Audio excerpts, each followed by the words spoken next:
Hey everybody, BJ Stroker here for another episode of BJ's Basics. This episode, I am so honored and extremely excited for our guest. He is an incredible drag king here in Ottawa. I think we can say the king of kings here in Ottawa.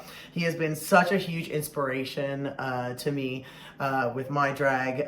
So give it up for the one and only Cyril Cinder! Woo! Oh my god, oh my god. Thank you so much for doing this. You know, I remember the first time I saw you performing, and it was just like that, like, that's how good I want to be someday. That's how polished I want to be someday. And how many years ago was that? We don't need to talk about it. We don't need to talk about it. But no, I just really appreciate it. So what we're going to do is Cyril's going to paint his face on mine, give some tips and tricks, and we're going to ask him some questions along the way. So to get started, one thing that I love to ask all of my guests is, you know, as a new performer, like let's just say I'm like, you know what? I want to try drag king. What are some tips that you can give for people that are just starting? Like, you know, like where do they start? What do they do? Like, where do I go? The only way to start is just to start. Like, just start doing it. Yeah. Yesterday would have been better, but the only time better than in the past is the present. So just go for it. Do the thing. Start experimenting with your makeup. Paint by yourself in your bathroom. See what you can achieve. Find what costume pieces you can start making work from your own closet that you have already, from the thrift store. You do not need to spend hundreds of dollars to start doing drag for the first time. Mm-hmm. My first drag outfit that I ever wore was mostly thrifted and bought off of eBay. Dates myself. That's okay. You'll never meet me on the day dated. But that was where I could find shirts that would fit my frame. Right. Because I couldn't find a men's shirt in a store that would fit me. Yeah. Because I was a triple extra small in men's at that time. Triple extra small. Triple extra small. Come on, triple extra small. Which meant I could order clothes from China and wow. they would fit. And they would fit. Work. So really just like make it happen with what you have. Go to your open stage, start going to shows, start interacting with the performers who you already like, who you already respect, what resonates about what they're doing with what you would like to do, and, you know, get up on that open stage. The only way to do it is just to start doing it. I love that, and I agree with that wholeheartedly. I think a lot of new people, and even myself, you know, you put that pressure on yourself to come out looking like the people that have been doing it for 10, 12 years. And it's just not a realistic expectation. And it's not fair to put that pressure on you. Like Cyril said, you know, just do it. Yeah. Just, you'll figure it out as you go. Like, I've told this story 1,000 times on this channel, but I don't care. I literally started off with 2 sevens on my face. Just two? Just two, yeah. And then maybe I did a little U up here and called it a day. Shadow, don't know who she is. Mascara, what is that? But I just started somewhere. Yeah. And then each time, and you have experienced this, I literally be like, so Cyril, can I ask you some questions? And you're like, absolutely. And I'd be like, how did you do that? Where'd that come from? How did this come to be? You know, like, it's a growing process. Yes, and I mean, I've been doing this for 11 years and I'm still learning things. I'm still figuring things out. I'm still going, oh, I'm finally making that look how I want to make it look. Yeah. And so if I hadn't started 11 years ago, I wouldn't be at that eureka moment now. So you just have to do the thing. There's no substitute for practice. Yeah, and you're right too, you know, and I get there's not a lot of open stages here anymore in Ottawa, but when they do come about, take advantage. Yeah. You know, take advantage and just figure it out so you can be like, oh yeah, you know what, I loved when I did that. When I did that, maybe it wasn't as popular. Maybe I won't do that again. Yeah, there's definitely been times when I've had, because I always try and get my friends to take videos of me so I can watch myself because, and it really does help. And it's not an ego thing. It's literally to watch yourself where you're like, oh wow, I totally thought I was looking cool right there. And I absolutely was not. So Look, watching yourself back is really one of the only ways to get that true, honest feedback with yourself and to have that conversation in between what did it feel like in the moment and what did it look like from the audience's point of view. Right. And you don't have to be booked to be doing drag. No other art form will you expect to be booked and paid before you started practicing, right? Like, if you wanted to be a painter, you're not going to be like, well, I'll start painting when I have a gallery show. Work. You need to start doing it by yourself, honing your craft, getting your skills. And when you're booked, you should be booked, you should be paid, but everybody has to start somewhere. Yeah. For years, I was doing gigs where I maybe made $20 if I was lucky. Yeah. And that was where I cut my teeth. That was where I learned to finally start doing my makeup in the way that I liked. Right. And where it would finally show up under all the stage lights. That took me years to figure out. And I think people do have a bit more of an advantage now that there are videos like these on the internet that exist. You know. There were 2 Drag King makeup tutorials 11 years ago, and they were only about facial hair. Really? Yeah, that was it. When That's I started, crazy. there were That's 2 crazy. videos about facial hair, and that was it. And every drag king pretty well had some kind of facial hair. I had a goatee, a Tony Stark goatee. Come on, Tony Stark. Can you please do a Tony Stark number? that ship has sailed. That ship has sailed for a reason. But like, that was the expectation at the time, and look how much things have changed since then. 100%. And I'm not saying this to butter your biscuit, but you have definitely been a huge influence on the drag king community in Ottawa, and I'm sure a lot of our drag king viewers want to say thank you for everything that you've done, showing what it means to be polished and creative, and showing what kings can do. You know, so it's just such an honor to have you here. So what we're gonna do is, after this cute little message of someone demonstrating some really great drag king energy, we're gonna get started painting. Ooh.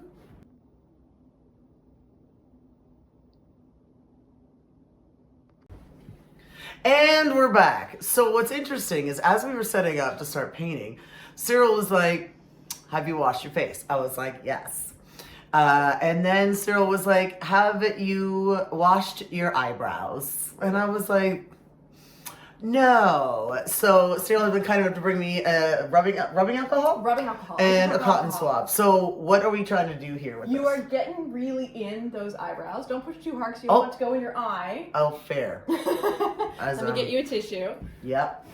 Thank you. So you're just making sure you're cleaning all of the natural oils out of your eyebrow hairs. I didn't even think about that. Yeah, it'll really help with the blocking of your eyebrows. So you're kind of like rubbing and getting in there. And like, if you look at the cotton swab when you're done, oh yeah, there's stuff on it. Yeah, there's stuff on it. So I will like wash my face, put on primer, do all of the things. I didn't get rubbing alcohol in my eye. You Not at all. definitely didn't. No, we're good. And still get so much stuff off on the cotton pad. So that is like a tip for a really well blocked brow. Yeah. Even though like we're not going to be actually blocking your brows super smooth today because of the Cyril Cinder technique. Yes. But it still helps with just making sure everything stays flat and lasts for the whole show. I have to say, like, through this little series, I think I want to start blocking my brows.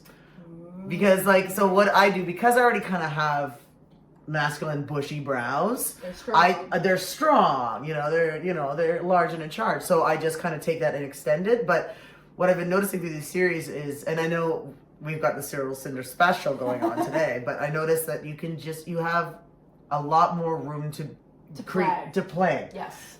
So yeah, I think I want to start doing this. So this is really cool. And then I was like, let's make sure we get the foundation. And then Cyril was like, oh no, we don't need foundation. So this is going to be an amazing adventure. I am so excited.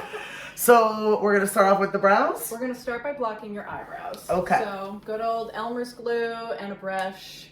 This is like a metal comb. Okay. I find the plastic ones were always just snapping while I was doing this. So And I'm sure these suckers would snap a plastic. Yeah. So your brows are a little stronger, bushier than mine are. Yeah. I haven't waxed them in a long time. I don't do that either. See, you have the purple glue, so I hear the talk of the white versus the purple. I like the purple because when the purple is dry, you can tell. And it needs to be at a certain level of dryness, a different parts of the process. So I like the purple because you can tell when it's dry. Gotcha. Because it'll go on purple, dry, clear. Okay. So all right, I'm ready. Let's go. Let's get into this. I'm going to really attack your face with this on this first layer. So you really, in this first layer, you're going crazy because you're trying to coat the backs of those hairs, the entirety of that hair. So you can see I'm going like against the grain. I'm trying to get glue on his skin. Okay. So that when I come in with this now, and I'm not going to, usually if you're blocking an eyebrow, you brush up. I'm going to brush it sideways because I'm not actually trying to make your eyebrows completely disappear. I'm trying to tuck them behind what we'll be applying later. So using the flat part here, I'm using that to really just trying to push the hair flat. Oh yeah, I can feel that you're not using the actual comb part for that part. No. Beauty. Same process on the other side, just really attack your face. Cyril's like, I'm getting my aggression out. Let's go. So whilst you're doing this, Cyril, you know, I am really curious on how you started drag. Like, was it just one day you were like, you know what? I'm going to do this. Yep. The amount of times that I say this in an interview and people are like, what? So I had never been to a drag show before. I was in undergrad at Ottawa U, and I was working in a hotel, working in banquets at weddings and stuff. And one of my coworkers one night was like, I want to go out to the bar. Do you want to come out with me? And I was like, yeah. He was like, I want to go to the gay bar. Do you want to come with me to the gay bar? I was like, yeah. So we went to Lookout. And I know Jade London was there. I do not remember who else performed that night. Yeah. But that was my first time ever at a drag show. Yeah. And I was just like, I was looking at it. It felt correct. It felt correct. I was a theater kid when I was younger. I went to an arts high school and studied drama. I did youth infringement, youth fringe. I did theater camps. Like, that was really my jam. And my mother was an actress. No way. Yeah. That is so cool. A director. And oh. So I had like a little bit of in the family. Yeah. And I started doing cosplay when I was like 13 years old. So I started at a young age just kind of like making my own stuff, like doing theater productions, like making it work, you know? Yeah. And when I saw drag for the first time, I was like, oh, this would be so fun. And, you know, it was 2014, so I posted on Facebook and said, like, oh, man, if I was a man, I would... That was amazing. It was a big sneeze from my dog. If I was a man, I would be a drag queen because that just looks like so fun. Right. And I was really lucky that a bunch of my friends at the time were more smart than I was, more well-informed, because they went, well, hey... One, you can be a drag queen as a woman. Right. You can still do it. Hell yes, you can. But two, you've been dressing up as a boy since you were 13 years old in cosplay. We think you'd love being a drag king. Right. And I went, that's a thing? To Google! and I read about Landon Cider and Spiky Van Dyke and Spacey Cadet and Sexy Galaxy in Australia, and like I started reading about all these drag kings. Yeah. And I was like, I want to do this so bad. That was October of 2014. I debuted mid-December 2014. Work. So less than 2 months between me seeing my first drag show and learning what drag kings were and debuting as a drag king. That's incredible. Yeah, that's incredible. It was one of those moments of just like, oh, yeah, I'm that. I need to do that. And you just jumped right into it. Been doing it ever since. Would you say those artists that you mentioned were sort of like your inspirations, or were they just more like educational? Or is there any other people that you find were really influential in your drag? Oh, big time. I mean, I was a kid who loved like emo music, who was listening to My Chemical Romance and Panic at the Disco and Fall Out Boy. And was in that sort of like kind of androgynous era of fashion. Right. And like always liked really like goth fashion. I was really into comic books and manga and anime and video games. And so that sort of like kind of bit of gender fuckery that was in some of that media at that time had always really appealed to me. So when I started doing drag, it was this feeling of like, well, you know, my mom never let me dye my hair when I was in high school because, you know, she just didn't want me to do that at that time. Right. Fair. Okay. She wanted me to be an adult before I did. But I was like, what if I just like did all those things but then didn't actually have to do them for real? Didn't have to live with the consequences of having blue hair. Right. Or right. black and red faux hawk, which was the one wig that I owned for years. Oh my god, are you serious? Oh yeah. Oh my god, Every I love show this. I did, I was wearing the same red and black faux hawk wig. I still have it. You in a faux hawk wig? Oh my god, we were gonna have With to a get a Tony clip. Stark. Oh my god. This picture in my head is next level. Yeah, so it was like, I was definitely inspired by those other drag kings, especially in like, okay, how are we doing the makeup and like, how are we dressing and how are we performing? Spiky was a big inspiration for that for me. Spiky Van Dyke's drag is Very really, top tier. especially their costuming is just whoa. And at that time, you know, finding videos of him on YouTube doing like axle grinding on his crotch and like playing a drum that was covered in paint. Yeah. And like doing all of these things on stage was like, oh. Yeah. Because I didn't see myself at the time as like a pretty boy type. Okay. And seeing Spiky was the like, oh, even with me being like a bit more into alternative music and all these things, like, oh, I can still do this. There's a space for you. Yeah. Because that wasn't also, because then I started going to Ottawa Drag King shows and burlesque shows, which was where most of the kings were performing at the time, as well as there was a show with Canada's Capital Kings at the Lookout that was hosted by a drag king troupe. Fabulous. Miles Zinnia and Carter Banger still performing today. Yep. But yeah, that was sort of where I was like, oh, well, I'm not really like into the boy band stuff.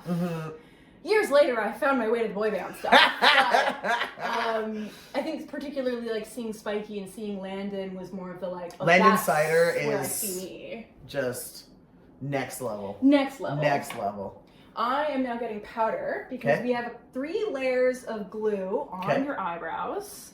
And I'm going to set them with powder, particularly while the blue is just a little purple still.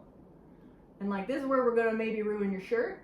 Oh, that's okay. I am also rocking the Martintown sweatshirt, so you're welcome, Martintown. Shout out to Martintown. Shout out to Martintown.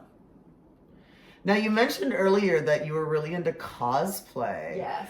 What is one of your favorite cosplays that you've done? Oh, God. Blowing up my spot right now, BJ. Yeah, you know, that's what I do. That's what I do. So this is what it looks like, folks, so far. Let it set for a minute. Favorite cosplays. I was always really into the like goofier characters when I was younger. Let me get this off your nose. And so when I started cosplaying, I like was the more like goofy like male characters who I liked. Yeah. I think at the time I had this narrative of like, I don't like dressing like a girl, but then it was like, no, I don't like how the female characters are written. So I don't want to emulate them. My most famous cosplay that I ever did was of Jill Valentine from Resident Evil 1. Ooh! There was a time for about 3-year period where if you Googled Jill Valentine on Google Images, I was in the top 5 results. Stop it! At San Diego Comic-Con, standing outside of San Diego Comic-Con holding a microphone, like a radio, was just a random photographer at San Diego Comic-Con asked me, can I take your picture? I said yes, and that photo, like, it was a good picture. It was also genuinely one of the first times I like looked at a photo of myself and went, oh, I look pretty good. I look pretty good. Yeah, honestly. Oh, that's amazing. That's amazing. So let me get this excess powder off of you. Okay. So the folks who are real like brow blocking aficionados will look at this and be like, that's okay. But the good news is that for what we're doing, we really don't need it to be perfect. And if you give me back that cotton swab, BJ. Yeah. I'll just use it to clean up some of the edges here so that you don't kind of get that like rough look to your edges when you're done your makeup. Actually, that makes sense, yeah, because if you try to put anything over that glue that's not attached to a hair, it's just gonna... It's gonna look kind of chunky and lumpy. messy. Chunky, lumpy, and dumpy. Yeah. the smiley back. And like, as you can feel, there's a lot of pressure. I'm pushing a lot into your face when we're doing this part. Okay. So that we can really lock everything in. Okay. So next, we're just gonna do your concealer. Just concealer. Just concealer. Okay. Work. I've got two. Why? Because they're both almost empty. Tip your drag kings, please. So we can afford more concealer. Thank you. And what do we got here? I use, this one's CoverGirl. I also like NYX. CoverGirl and NYX, please sponsor me. I like NYX. I also, when I'm having a good year and it's in the budget, like the Tarte Shape Tape, like a true 2016 girly. I love that. But that's when it's in the budget. That's when it's in the budget. Yeah, actually when I did an episode with the beautiful Chez Moi, that girl has some very nice makeup. Oh, yes, she do. And I was like, okay, folks, this is maybe not attainable right away, but these are our goals. My first years, a little on your chin here. Yeah. It's really just the dots that I do. My first few years in makeup, I was working with like maybe $50 in makeup. And now... Yeah. We're not going to talk about We don't talk about Bruno, no. It is a tax write-off, though, because I do file my taxes in drag. Do you have a beauty blender? I do. Beautiful. I absolutely do. So when you started drag, was there a big community, kink community going on in Ottawa? Oh, for sure. Because Canada's Capital Kings were around, and they were fabulous. And they had their regular show at Lookout, which, a lot of us would go to. There was also an Evening of Sin, which was a burlesque/drag open stage kind of show that happened at the Rainbow Bistro twice a month. Twice a month? Twice a month. Oh, wow. And it was like, that was where I was performing. You also had the shows at Swizzles, which were open to drag kings at the time. There was Master Cameron Eric Leon, who was originally my drag dad, and who was really kind of like paving the way for drag kings at the time, in addition to Canada's Capital Kings. And so we had, Canada Capital Kings had like the Mr. Chick Magnet competition, and Mr. Capital Pride was a thing at that point. So when I started doing drag, there were a lot of new drag kings. Right. Like, it wasn't uncommon to do a show and be like, you're a new drag king, I'm a new drag king, woo! Right. And then things kind of went down. Right. And now, I'm the only drag king in Ottawa still performing who started in that era. Right. Like, any of the contemporaries who started around the same time as me aren't really around. Like, we have Miles and Carter, who... I've been doing this for like 15 plus years, me at 11, and then everyone else is kind of hovering in the like just before COVID lockdowns kind of time. I got you. Or they've started, goodbye beauty blender. Oh my God, it literally went under the sofa. Oh my God. Good thing I vacuum. Oh my God, it went really far. Oh no. Well, I'm getting a great view in the meantime. Hello. You're welcome. All right, here we go. Thank you. Well, I'm actually done with it for now, so even better timing. So now we're going to start with our highlights. So I love this process because no one has done this way yet. Yeah, this is the way that I found out how to do it about 2018 now. How many years is that? 8 years ago. 8 years ago. That's a normal thing to say. Yeah, so I figured out how to do this technique about... Listen, this one just wants me to bend over again. I see it. Listen, pick everything up for me. No, I started doing it this way about 8 years ago. And this was the thing that made me go, oh, I like my makeup now. So I do a layer of cream contour, which then gets blended out, set, and then a layer of powder contour on top. And scooping out a bunch here on my hand to warm it up for you. And what brand is this, if you don't mind me asking? So this is Juvia's Place. This is their contour sticks. This is a very affordable Black woman-owned brand. Work. It is based in the US. They do regular sales, so if you sign up for their emails, you can get like good discounts on things. These shade sticks are about $15 on sale. That is not bad. And their shade range is massive. Uh, So you and I don't have a super different skin tone. No. We're relatively close in skin tone. So I can use my colors on you and you'll see, I'm gonna paint, like this is my highlight color. And that is a very pale color. Yeah. But you need that for it to really like stand out under the lights on the stage. Yeah. So I always start by painting my highlight first. And this is like, I have a very particular map of my face that I'm now used to doing after all these years. I love that. Your nose, you have a different nose shape than me, so it's going to be a bit of a different nose contour to give you the shape. Yeah, I have my dad's nose 100%. Yeah. 100%. Now, one thing that people should know, but maybe don't know, is that you are also one of the judges for Ottawa's Next Drag Superstar, which is so wonderful to see, you know, because a king knows what a king goes through. And I'm not saying that drag queens and MX artists are not qualified, but I'm just saying that having a king on that panel, on it, like when I did Ons, it just gave me a bit of relief. Because, you know, it's not the same. I mean, it's not the same. Yeah, it's not the same. It's, you know, kings kind of know what the standard of polish and success is for a drag king. Right. Right? Mm-hmm. You know, an example would be tape showing from an open chest contour is not a big faux pas in the king community because realistically that's very difficult to hide. Yeah.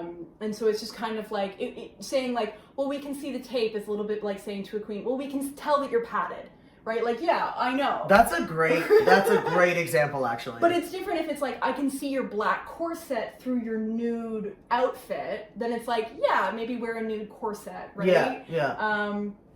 To even like some kings wear tape that is contrasting to their skin tone to like kind of be like, this is my open chest binding tape, right? Right. They're making a point of it. So just like making sure that we're being judged by the standard that we judge ourselves on, that we judge our peers by, and not necessarily by a standard that might apply to a related art form, a sister art form, but not necessarily ours one-to-one. Right. You have also judged Capital Pride before as well, which is such a huge honor. And now you host it. Now I host it. Which is just honestly like seeing a king on the NAC stage, you know, like let's be real. And I'm gonna take this moment to say like it was such a big moment for me when I won because two of the people that were huge inspirations to me was you and Omari B. Johnson, and you were there because you were hosting, and Omari B. Johnson crowned me. So like it was such a full circle moment, you know, surrounded by kings that I you know look up to and admire and are inspired by, there to help celebrate. Yeah, you know, like what a moment, what a moment. And like I did the pageant 3 times, the Capital Pride pageant before I won in 2019. And I'm really glad I won in 2019 and not any of those previous years. I did the pageant my very first year in drag.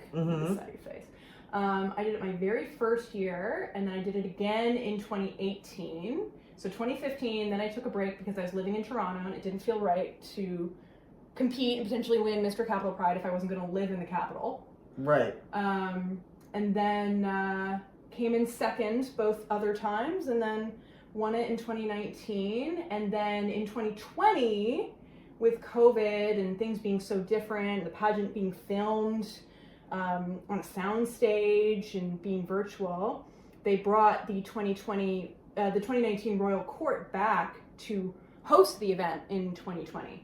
Oh. So me and Elle and Adriana Expose, who were... That was the Royal Court? That's pretty high level. That's pretty high level. Yeah, we hosted it together, and then they brought me back the next year, 2021, to judge.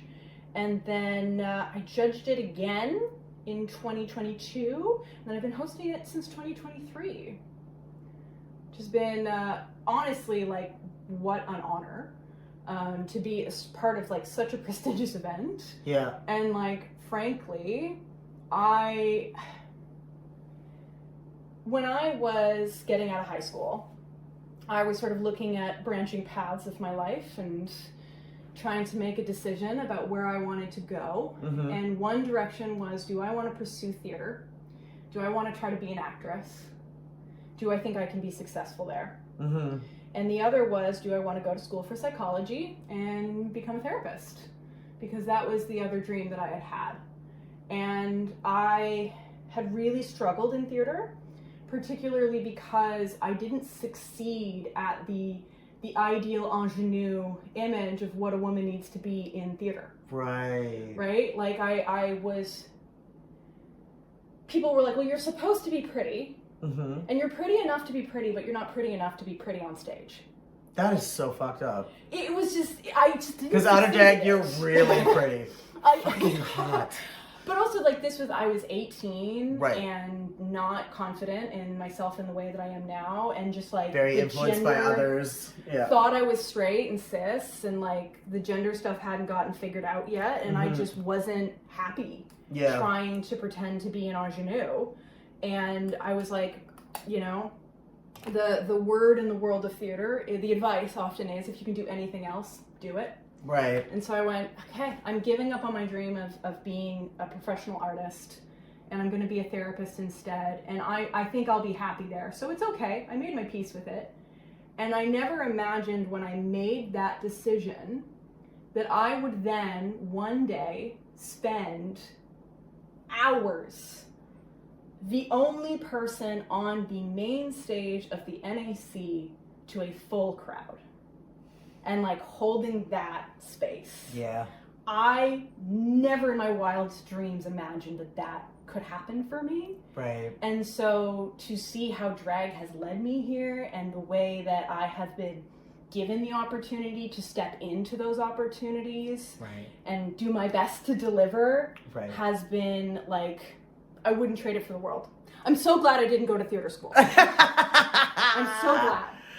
Oh my God. Yeah, and I think it's just so great that you're a therapist, because you also use your dog quite a bit too, mm-hmm. right? For your therapy sessions, which I just think is so beautiful. Yeah, I spent, 6 years of university to go become a registered psychotherapist. I got a master's degree. I started my practice, and now I do animal-assisted therapy with my therapy dog, Beck. I think started on the contour now. And he helps me so much in my practice. I work a lot with adult survivors of childhood interpersonal trauma.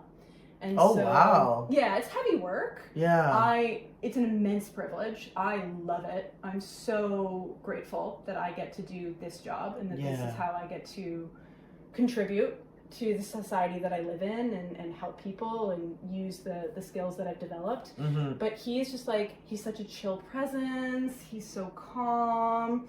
He helps people feel safe, because if he's there napping in the corner, mm-hmm. and the dog's not freaking out about there being any danger, then there must not be any danger in this space, and maybe it is okay to kind of talk about some of these really hard things. And so I'm so grateful to him.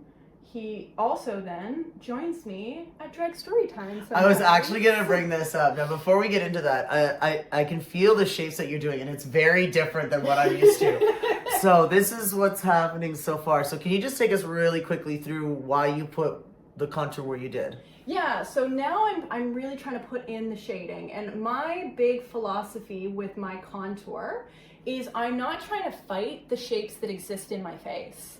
I'm trying to emphasize them and mold them more in the directions that I want them to go. Okay. And so what I'm doing here is, I've got this shadow here, this shadow at the temple, because men generally have a more square hairline and a more square, prominent forehead.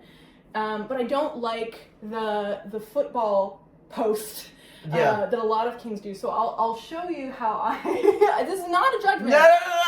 It's okay. I'm like the Trixie Mattel of kings. I am fully aware of what I do.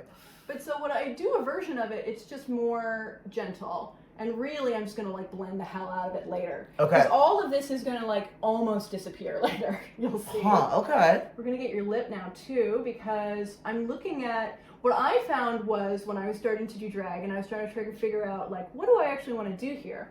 was I looked at black and white photos of men.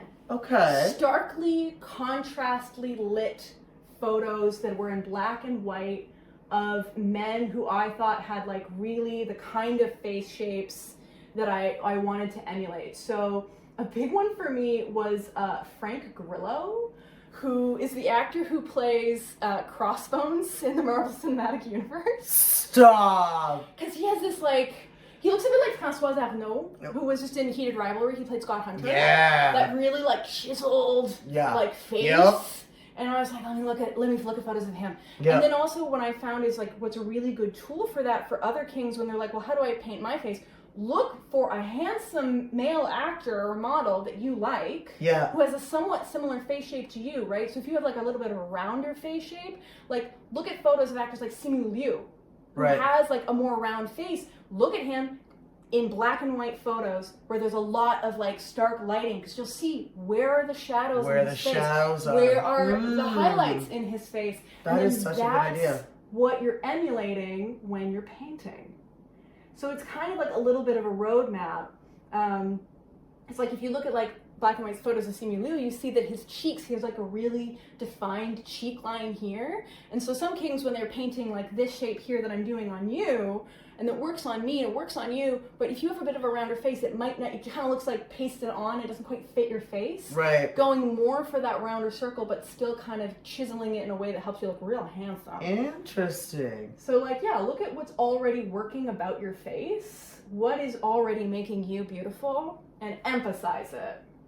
I love that. Honestly, I just love your makeup, Cyril. It's so fun, and I can see why you get to do so many story times. Mm-hmm. So why don't you give us like just a little bit of like how that makes you feel being able to do stuff like that? I love story time because so the tea is when I started doing drag, I thought I was straight. I thought I was heterosexual. I thought I was cisgender. Right. I didn't know myself yet. Mm-hmm. I'm realizing now, looking at you, your chin's a little crooked. Let me fix it. I didn't know myself yet. And it was through drag that I learned a lot about myself. Right. That I learned that I was queer, that I learned that I was non-binary, that I learned like who I actually really wanted to be in my life. Oh, I love that. I don't want kids who are growing up now to have to be in their mid-20s to figure that out. And so the big thing for me with Storytime is it's not necessarily that all the kids who are coming to Storytime are going to be queer, but they're going to see me, they're going to have this good time, they're going to have this good memory with their teacher or with their family, and they're going to see that that weird sparkly person is fun. And that when maybe one of their peers or one of their cousins or a family member is a little weird and a little sparkly, that's nothing to be scared of. It's nothing to make fun of. It's nothing to, lose your head about. That it's just, oh, yeah, they're like that person that I saw that time. And I don't necessarily know whether or not someone is a boy or a girl just by looking at them, because kids learn that assumption at a very young age. And it's just sort of a safe place for families to be, to ask questions about it, to be curious, to learn. And it also sets this model that like, reading is fun, reading is cool. I'm this big sparkly adult who's like really excited about books. Almost like a character out of one of those books. Exactly. And it just kind of creates that opportunity for kids to be like, oh, okay. This is fine, actually. Now, you create such a beautiful, safe space for these events, but do you also find that you've had to deal with some really harsh criticism from the outside world? I mean, I've gotten death threats over story time. Seriously? Yeah. I wound up on... So I was doing this event for many years in partnership with the National Arts Center and Capital Pride of doing Storytime at the NAC. And for some reason, the far right decided that this was the event that they were going to have a problem with. even though I've done story time at libraries, I've done story times at bookstores, I've done story times in many different places before this, but they decided that this event was the event that they were going to have a problem with, and they showed up to protest and disrupt the event over and over and over. And it's important to emphasize that like the community showed up even bigger, even louder, right? I remember this. Counter protests were always way bigger than the protesters, but it's still really scary because people are sending you DMs and they're saying they know where your house is and that they're going to come find you because they need to protect children and they think that you are harming children. And like, that is socially, like if someone is harming children, that's the worst thing you can do. Absolutely. And when the accusation is so severe, somebody who really believes that can very easily believe that they would be saving children by harming me. Right. Which is scary. Yeah. It's not a good time. I don't recommend it. Yeah. How did you get through that? Because that must have been very heavy. The support of Limerick. The support of my wife. Who is also gorgeous. So hot. The support of my family. Yeah. You know, my dad showing up to counter protests. And the support of the community. The counter protests made the events going forward possible. Yeah. Knowing that if something happened, it wasn't going to happen quietly. Right. And I came across this term recently that really resonated with me, which was anarchical calisthenics. Who know what now? It's this idea that you need to exercise breaking the rules like a muscle for you to be ready when it's time to break a big rule. Okay. So you have to practice breaking small rules of little consequence that you personally disagree with. Right. And just like do the thing. And then when the time comes that you have to stand up against a big rule, that muscle will be ready.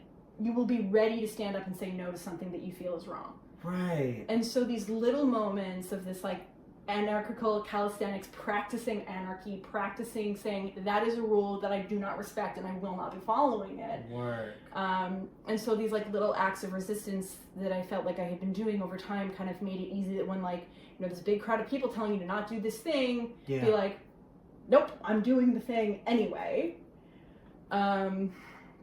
But it's definitely scary. It was also like an influencing factor when I was like, I'm gonna get a dog. I'm gonna get a big dog. I'm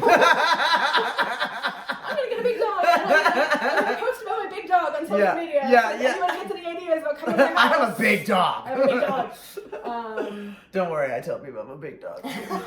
Scary dog privilege. I'm gonna start blending. Okay, perfect. But yeah, it was really difficult. Actually, before you blend, I'm just gonna show everybody the shape. Just a little like. Oh my god, this... Do you know what? This almost looks like the start of King Freddy's drag. Yes. Like, if anyone's ever not seen King Freddy, please go to King Freddy drag on Instagram, because, like, his makeup is so cool. This is so interesting to me. But watch, it's all gonna go away. Okay, so here we go. We're gonna blend now. Here we go. I'm so excited. So, keep your eyes peeled, by the way.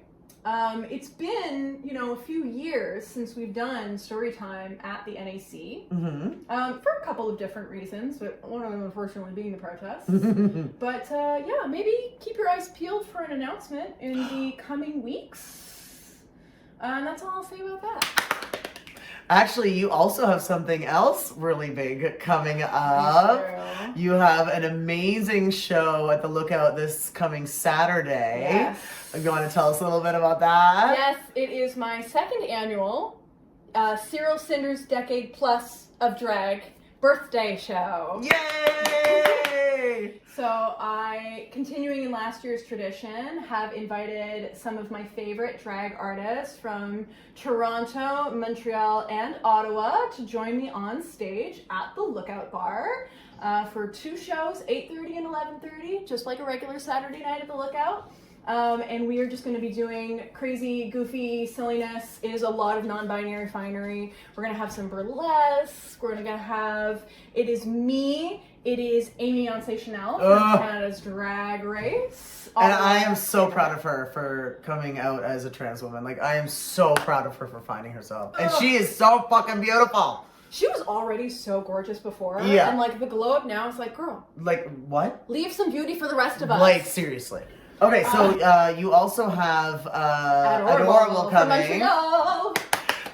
Now, they have incredible makeup people. Like, if you have not seen their makeup, like, please go check them out on Instagram. They have also agreed to maybe do a future episode of Ep6, so that might be coming your way, but I am obsessed with them.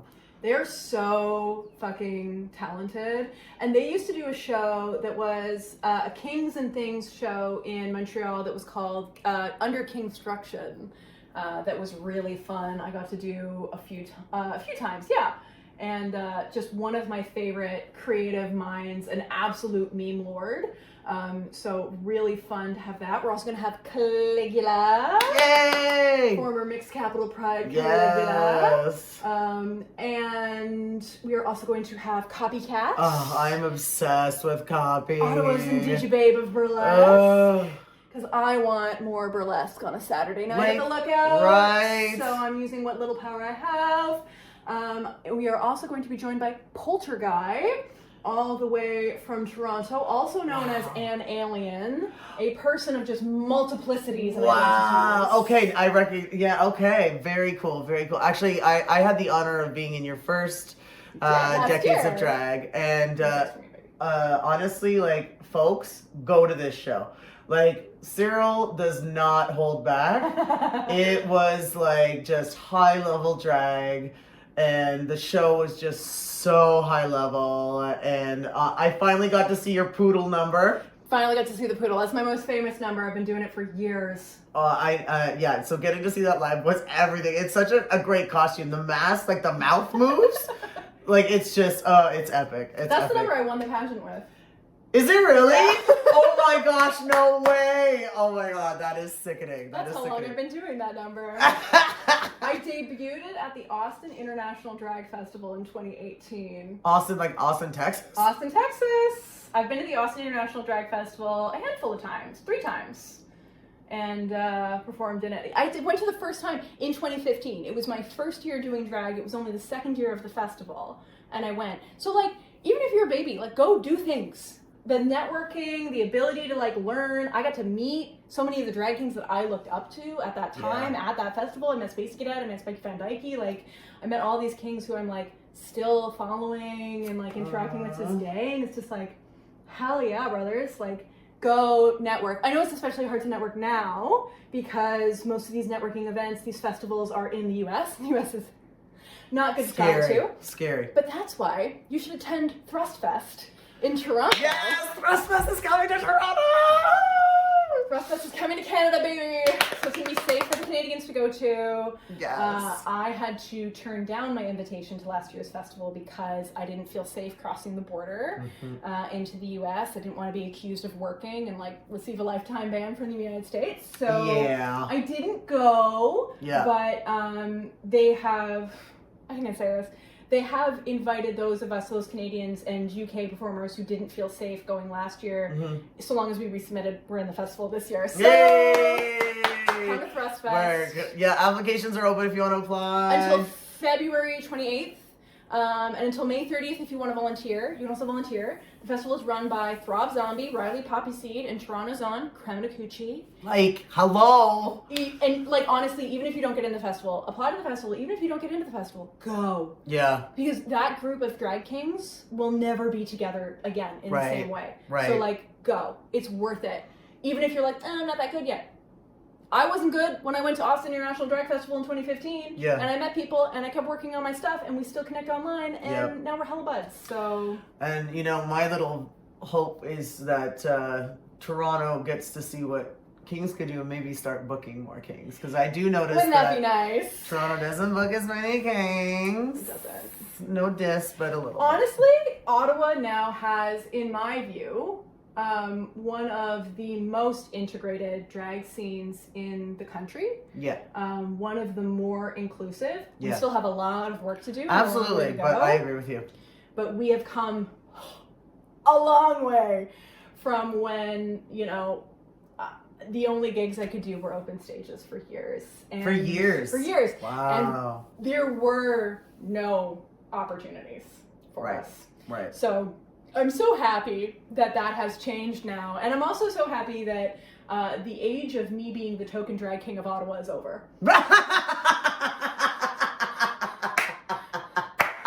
it was a thing for a few years. I bet. It was in COVID. A lot of people stepped away. A lot of people like retired from drag or took a hiatus. And, you know, I was like, no, I still want to keep doing this to like have something to appease the squirrels in my brain. And so I kind of became the de facto person for a few years. Right. And I'm just so glad that a new crop, a new generation of kings has come up, because I do not deserve to be the only king in the community.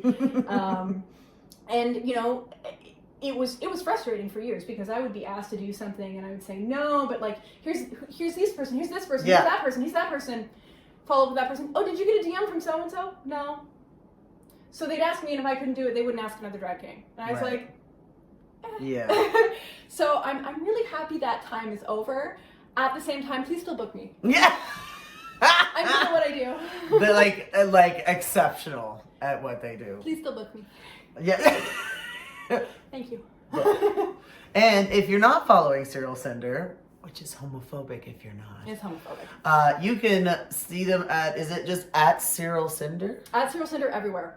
I'm the only one. There are only 2 drag kings in the world that I'm aware of who go by the first name Cyril. It's me and Cyril Sybin, who spells it P-S-Y-R-I-L. Oh, like psilocybin. Like psilocybin. Yeah, okay. I'm the only Cyril Yeah. in the drag Word. pantheon. So I like that claim. I like being the only one, because I picked that name because I didn't think anyone else would take it. I'm not funny enough to come up with a pun name that no one else would think of. Now, before you set this, so after the, wow, what a difference. Right? That's crazy. Okay, so now we're gonna be setting this. Now we're setting this. Okay. So like this, it looks a little intense, but it's also gonna like fade a little bit into this is translucent Ben Nye Natural Set colorless powder. It's also gonna kind of like disappear. Oh, that's yeah. That's too why aren't I using Someone my really wants to regular beat my thing? face. Listen, beat my carpet, more like. I'm gonna pat it in my hand. For some reason, I'm not using my regular thing, but because we're on camera. I'm shy. I'm so shy. I'm so shy. Sorry, I've been listening to a lot of Ashmiko lately, so. Close your mouth for me. Thank you. Powder under your nose. Boom, boom, boom.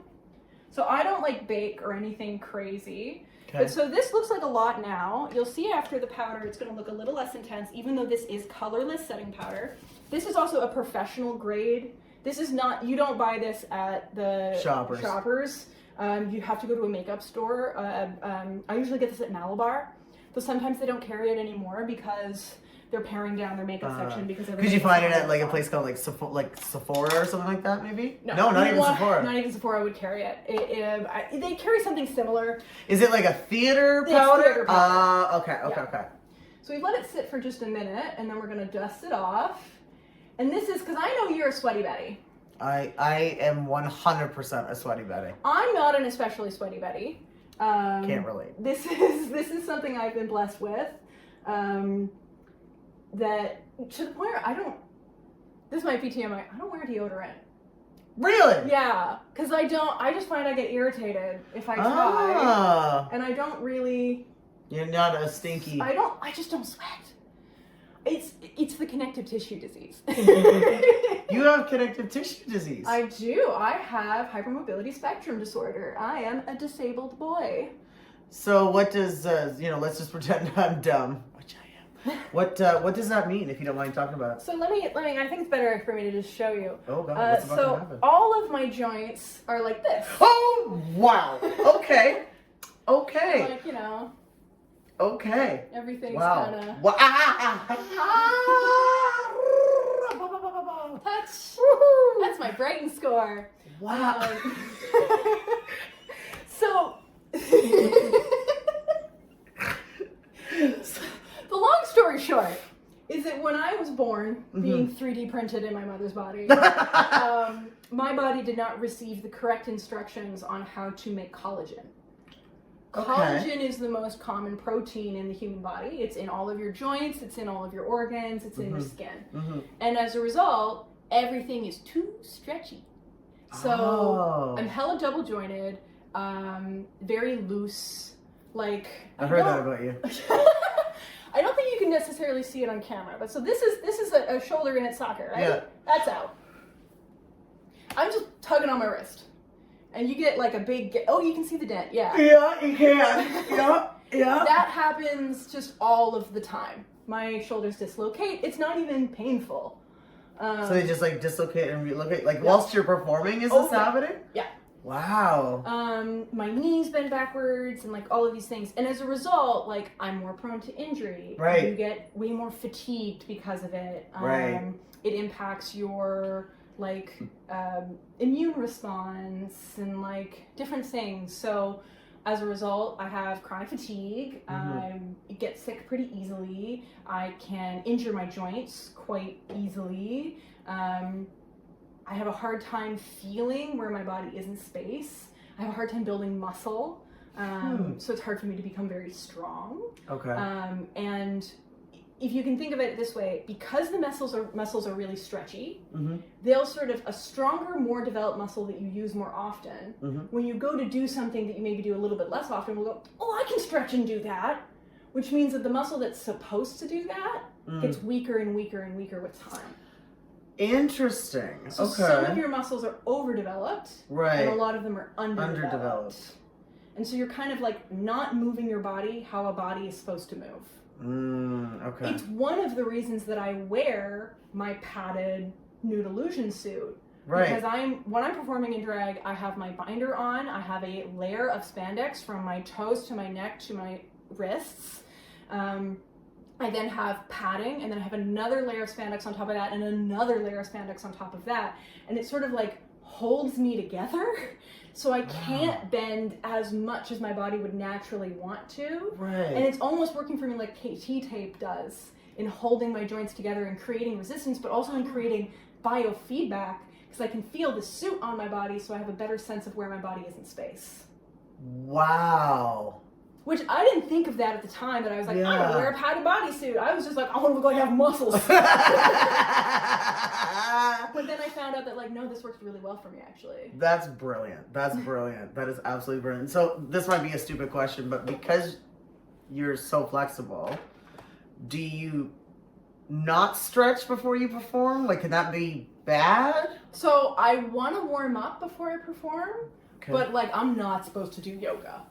I'm not supposed to encourage my body to stretch to its limits. Okay. Because it'll find that limit real quick. Okay. And that, well, not quick enough. And I will stretch my body to the point of injury very easily. Wow. So, yoga, I don't do the splits when I perform. I don't do big tricks when I perform. I did when I started, because it kind of felt like the thing you needed to do. And then I learned that, like, I can't recover from this like other people can. And when I started doing drag, I was also just in the process of starting to figure out, like, why am I in pain all of the time? Yeah. Like, when I really started noticing the pain, they thought it was cancer for a while. Oh my gosh. They thought I had leukemia, and I was like, no, it's not that. It's just your joints are all fucking wrong, dude. Wow. So yeah, it was a journey to figure out what it was. It took several years to get a diagnosis. Right. And even then, being diagnosed with hypermobility spectrum disorder isn't really a diagnosis. Right. It's not really like if I had Ehlers-Danlos or Marfan syndrome. Those are sort of like, here's the specific way in which it's happening.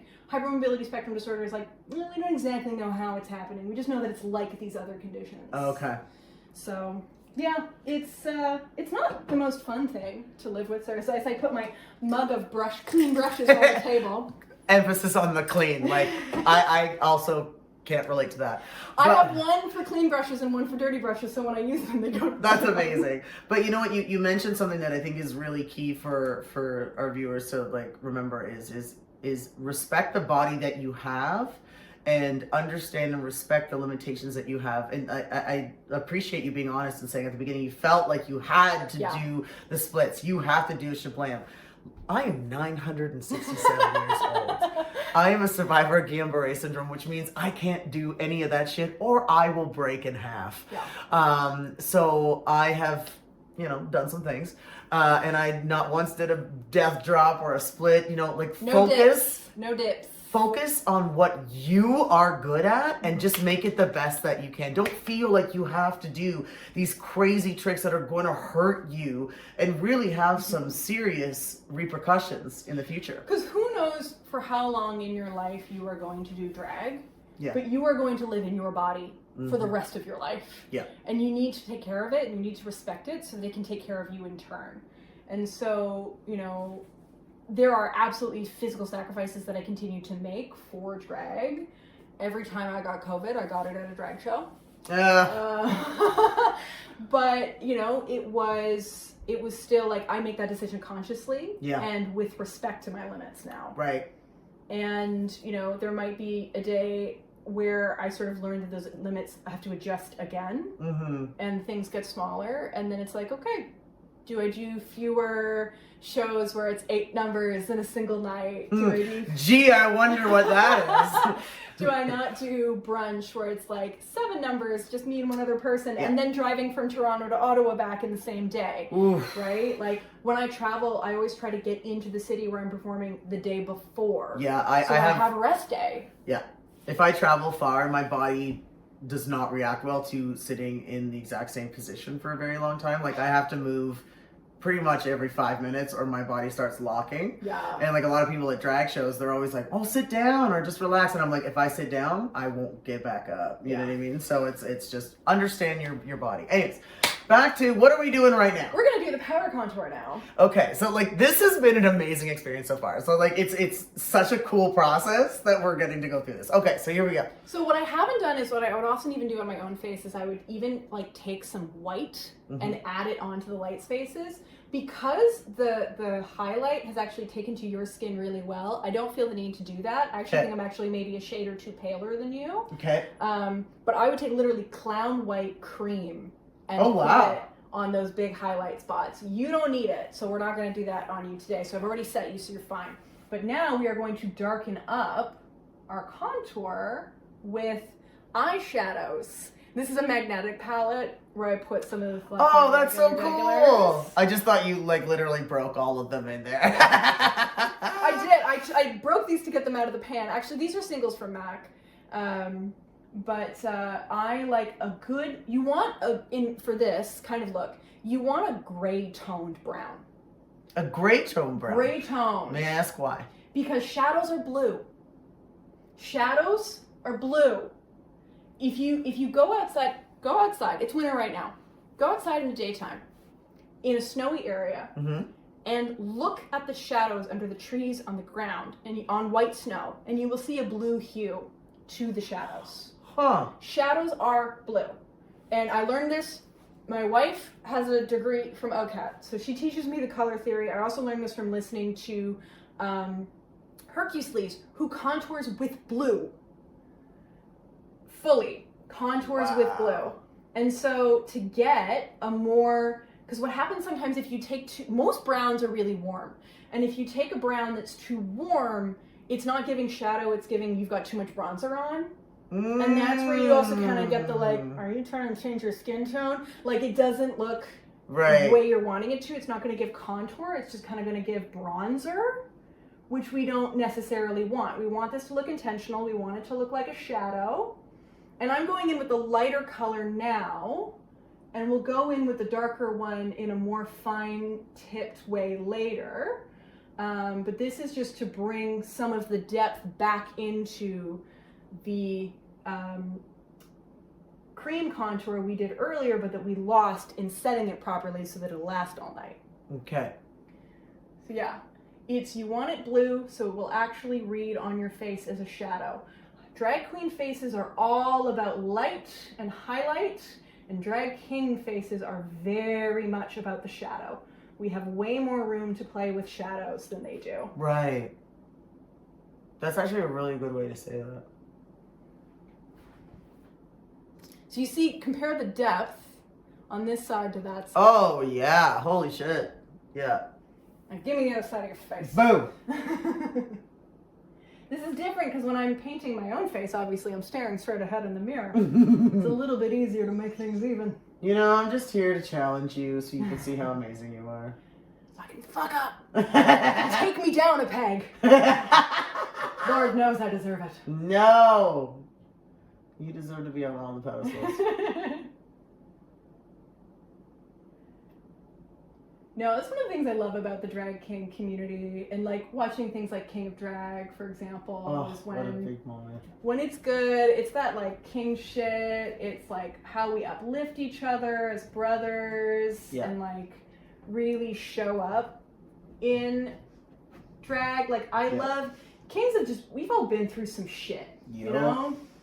We don't, no normal woman wakes up one day and goes, I'm gonna be a drag king. Like, we all come by it by way of being little queerdos in our own little right, even if we didn't realize we were queerdos at the time. Yeah. Which is why I'm a big, don't gatekeep drag. Don't gatekeep drag from anybody. Except Republicans and conservatives. Lady MAGA, we can gatekeep that. Get out.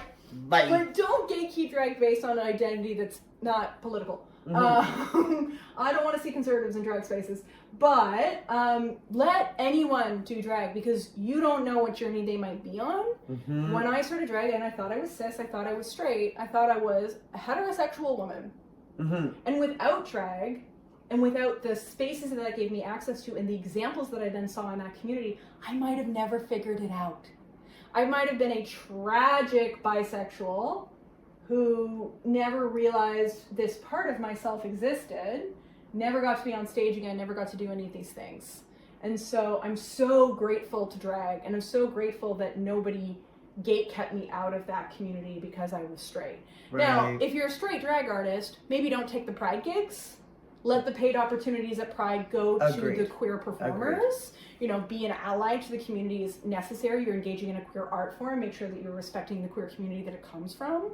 But beyond that, drag is for everybody. Do it, lady. Have fun. Drag is for everybody. Drag for everybody. I don't care. I don't care. To me, it's art. Yeah. So if someone's painting a painting, I don't give a shit what gender you associate to. I want to see your art. With your genitals.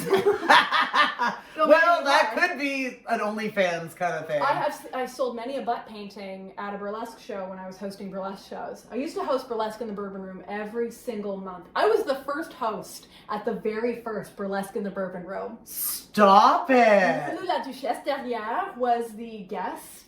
Okay. Rhapsody Blue used to produce this weekly burlesque show at the Bourbon Room in Ottawa, R.I.P. I also had a weekly show there for a time before we showed up one day and the doors were locked.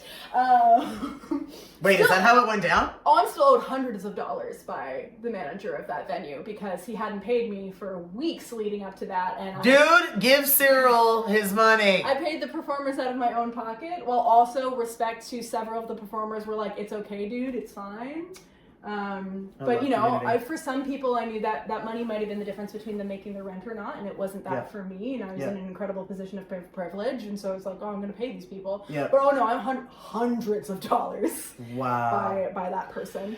Now, you know, you sort of said there's some butt paintings. You know, just asking for a friend. Not of my butt. Oh. I was hosting. And so I would get to talk about the butt paintings and convince people to buy the butt paintings, but they were not paintings of my own butt, unfortunately. Well, then not interested. I will say that was another weird thing that happened when I started doing drag, because I was doing it so much in burlesque spaces. A lot of the time people were like, well, you're pretty, why are you doing drag? You should do burlesque. And I was like, this is well-intentioned, but not nice. Not nice to say to me, because I was on a gender journey. Yeah. And I didn't want to be a pretty girl. Yeah. And so burlesque was not it for me, but I love burlesque. Oh my I god, love that's how I it. got started. With Right? burlesque. Because you started as a burlesque performer. Yep. I'm gonna go in now with this brush, this like finer brush, which is meant for eyebrows, I think. Yeah. I never smudge use it. brushes the way they were probably intended. It's whatever works for what I'm trying to do. And I'm taking this darker, grayer brown here, and I'm gonna do now my fine line. So I'm gonna have to brace my elbow. Yeah, no, go for it. 'Cause I don't I'm have the also gonna start looking. I never thought about blue in the shadow, so like that's really interesting. I'm definitely gonna try that in my own makeup. Right? Because now you can see, like, this is a very gray brown. This is a Yeah. warmer one, but this is very Yeah. gray, the darker tone. Mm-hmm. And Can this you is- just show the camera just a little bit more Yeah, specifically? this guy. So this is our darker tone that I'm using now. This was the one that I was using to re-emphasize, and this is my blush that I like to use. That isn't magnetic, so it slides all around the palette. But this is where I like to get in with, like, my details. And this is where I feel like a Cyril Cinder face really comes to life here. Because I do have a very particular way of doing my contour. Mm-hmm. And this is, I think, the defining part of that. So I'm going into corners, and I'm re-emphasizing those corners. Just the corners. Really, mostly just the corners. So like here, Mm-hmm. you've got it there, but it doesn't extend all the way back. Okay. And that's where I think gives it still that more natural Mm-hmm. look to it while still being very cartoony. Okay. Do your nose. And, you know, like I said, I don't have great strength, and so I do have to brace my hand. Otherwise, I will completely fuck this up because I can't hold my hand that straight. But, like, again, adaptations. Yeah. And there are fully people who make devices to help you brace your hand to do this kind of fine line work. I appreciate that's one thing I definitely need to improve on is my nose contour. I mean, I know I already kind of have a nose, but You have a strong nose. It's a Strong nice nose. Thanks. Nice nose, BJ. Thanks, baby. But yeah, it's like I see like some kings, they kind of do like a triangle out a little Yeah. bit here. This is because if you look at this part of the nose, you can feel it more than you can see it. There's Yeah. a part where your nose will kind of branch out into your face towards like your nasolabial folds and like into this area. So they're emphasizing that part. I find it just doesn't quite work on my face. I've done it Yeah. a few times and just I have a very I've actually broken my nose 8 times. In my life. I have a tendency to break my nose. How is it straight though? It's not. Really? I have a hella twisted septum, and if I paint my nose contour as my nose is, it goes. I So would never have clocked it. I compensate for it and actually paint the contour on crooked. Wow. Okay, So but that it looks dude, straight. 8 times? 8 times. Like, Falling on my face and tripping, playing charades, playing lacrosse. I got elbowed in the face while making out with my ex-girlfriend. My best friend's little sister hit me in the face with a ruler. I don't even go to the doctor for it anymore. I was like, oh well. you're like, it is what it is. My body's used to healing it now. It's been years. It's been years since I last. Well, we're not gonna not that energy into this not world. gonna Yeah, work. yeah.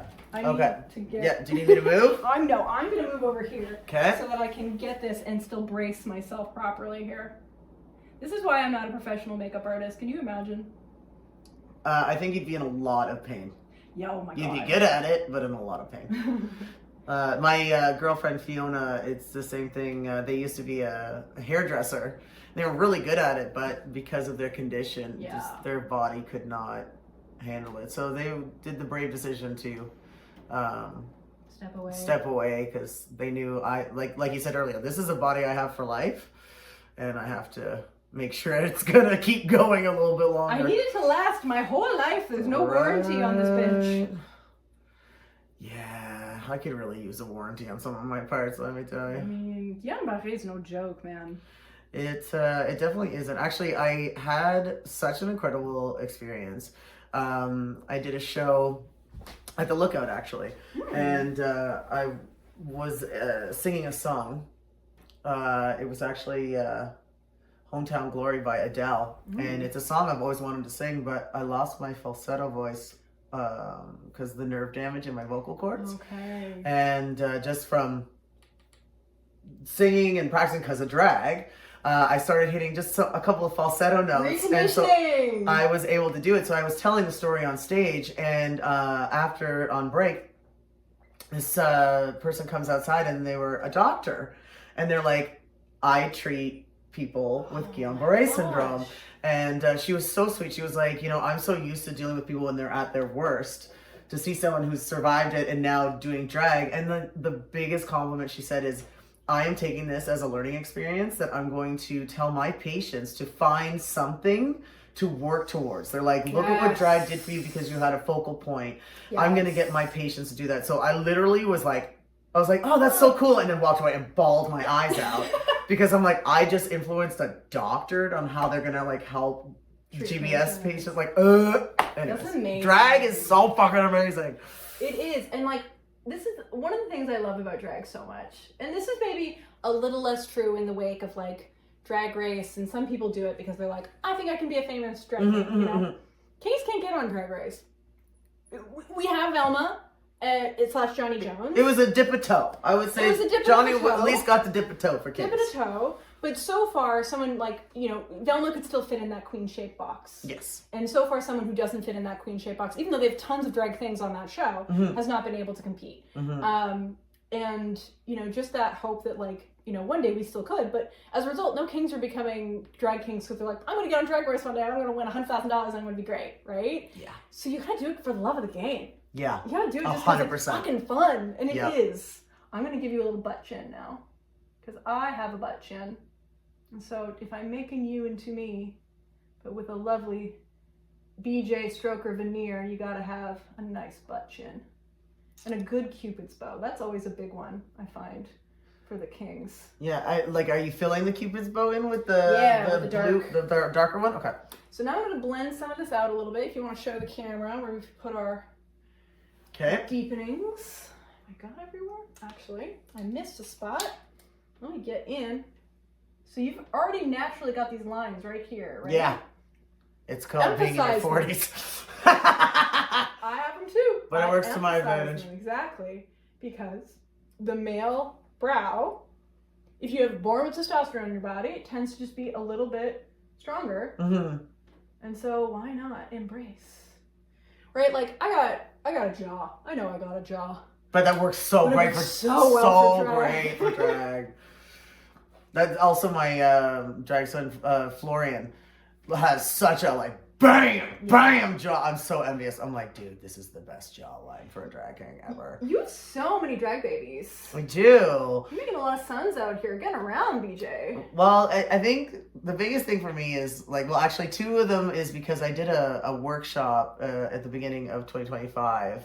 And they came to the workshop, and then they decided they wanted to do Drag King after that, and they wanted just additional help. So I felt honored, because the way that I look at it is, and this may sound dorky, I don't care. I take being a drag parent very seriously, and I want, as you should, the king community to replenish itself. And show that level of amazing king drag that is possible, right? Yeah. So if I can, help a handful of people to get to that level, then I am really happy to do it. Now, I have had a vasectomy now, but no more babies. But I think it's just really important that even though title of, Only Papa, whatever, but I mean the series even, it's just, I just want to help my community. And I know that sounds like a pageant. I don't care, because that's how I feel. This community, and then the king community specifically, I would honestly do anything for it. And I feel like you are very much the same way too. You're always rooting for kings.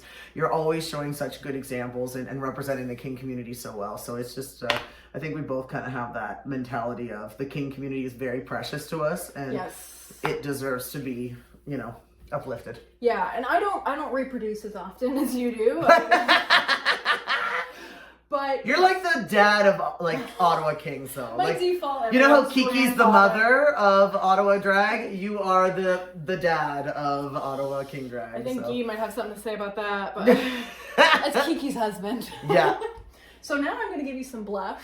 Ooh. And I use an old Trixie Mattel trick, which is that you put a postcard up against your face to get a nice clean line on your blush. And actually, I'm realizing that this postcard says, "Congratulations on your win from Venus Envy," because it was in my gift basket when I won Mr. Capital Prize. Stop!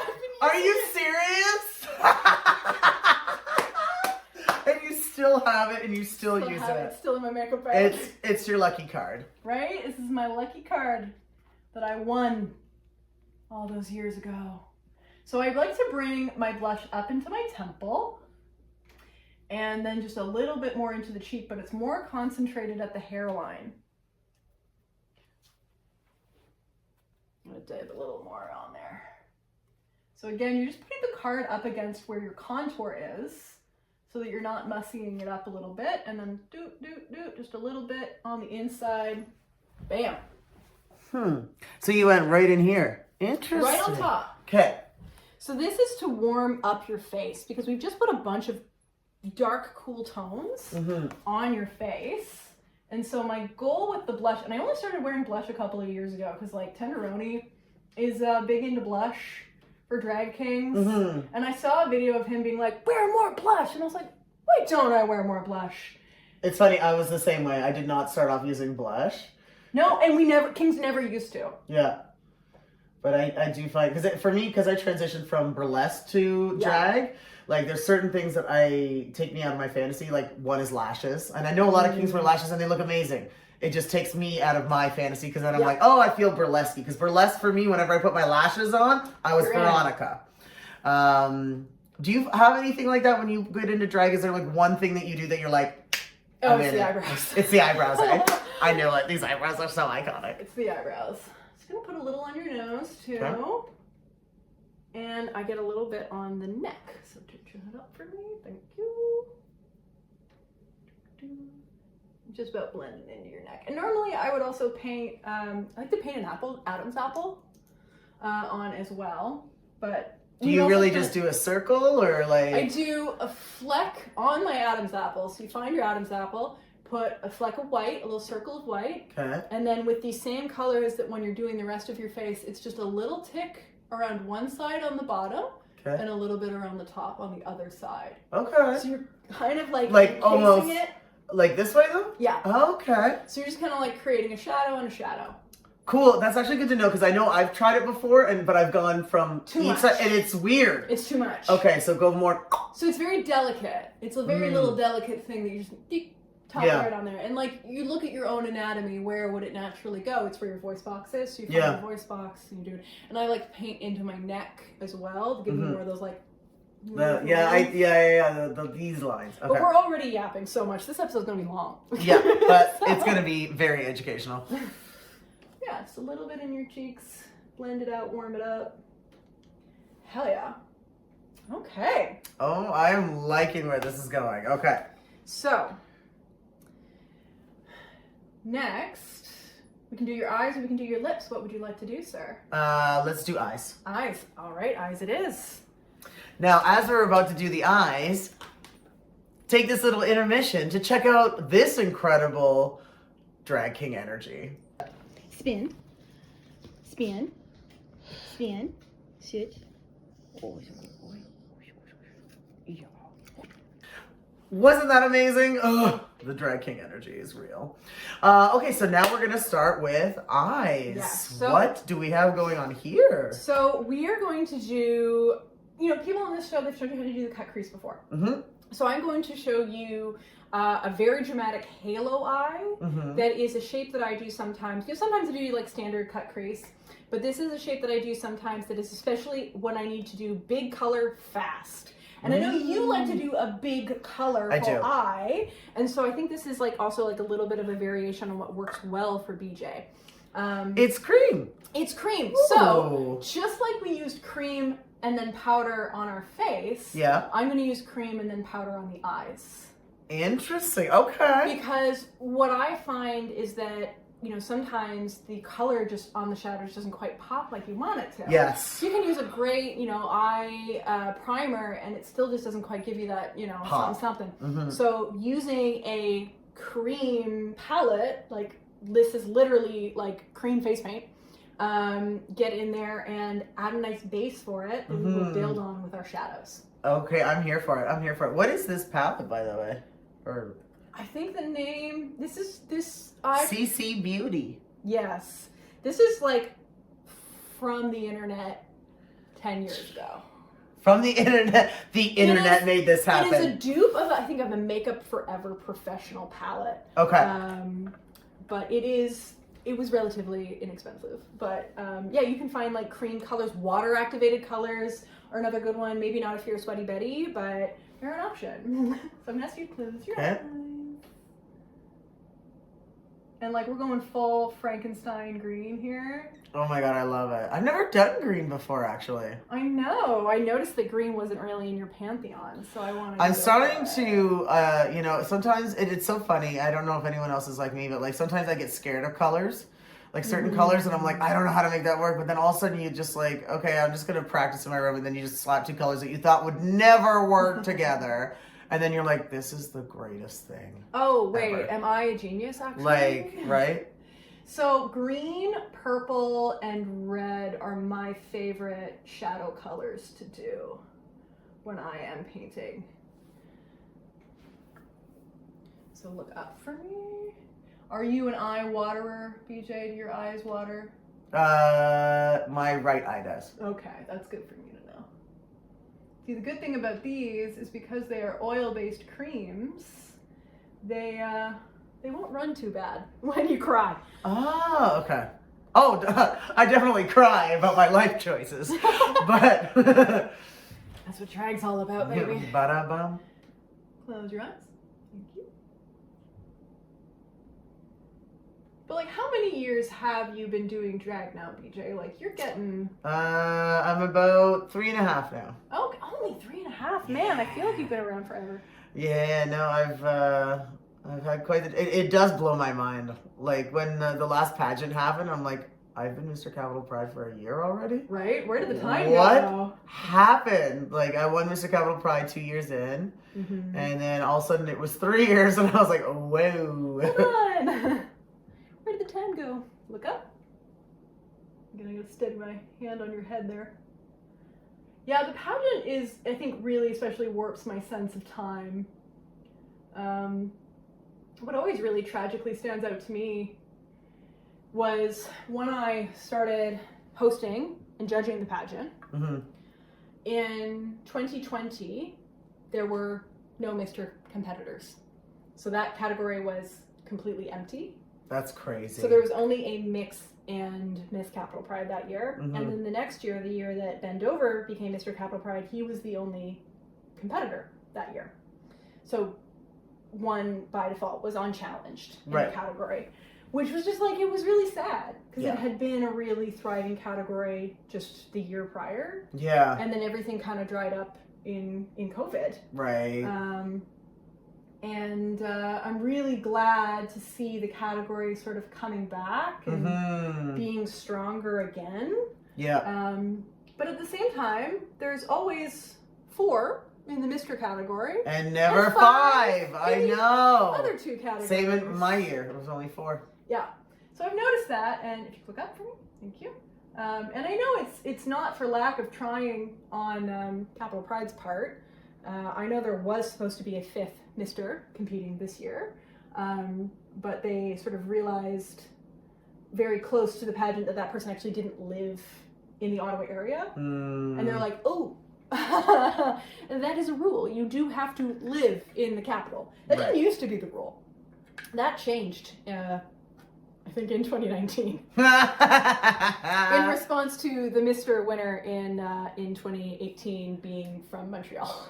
Oh, wow. Who won in 2018? Charlie DeVille.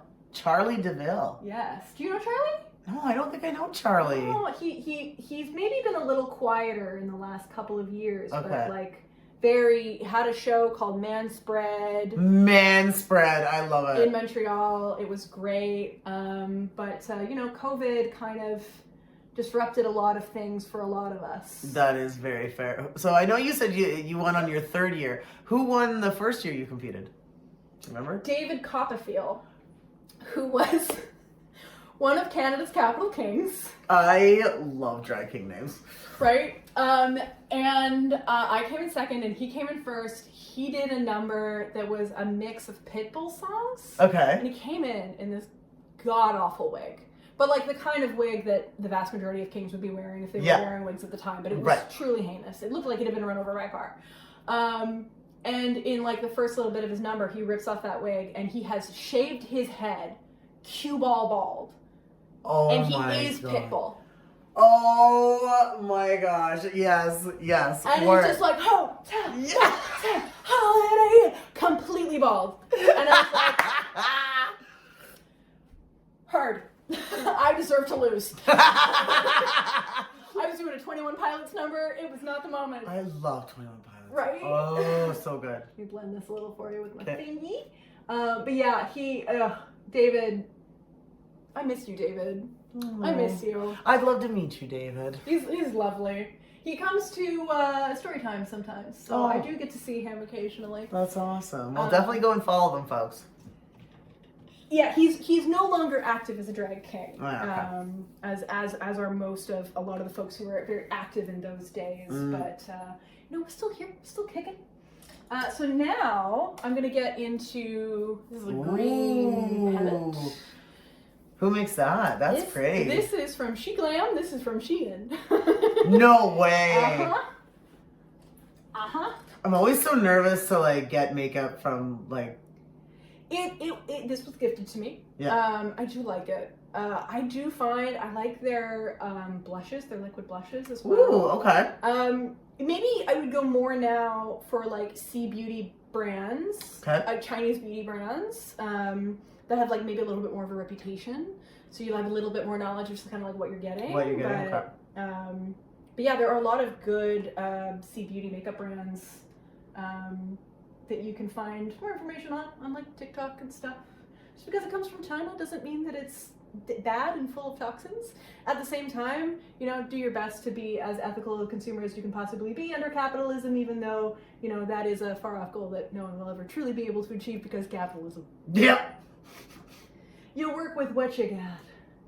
So I'm starting with just a lighter, this like very light color. It's called Mint Chip. To just kind of get our outer areas so that we have something to blend to.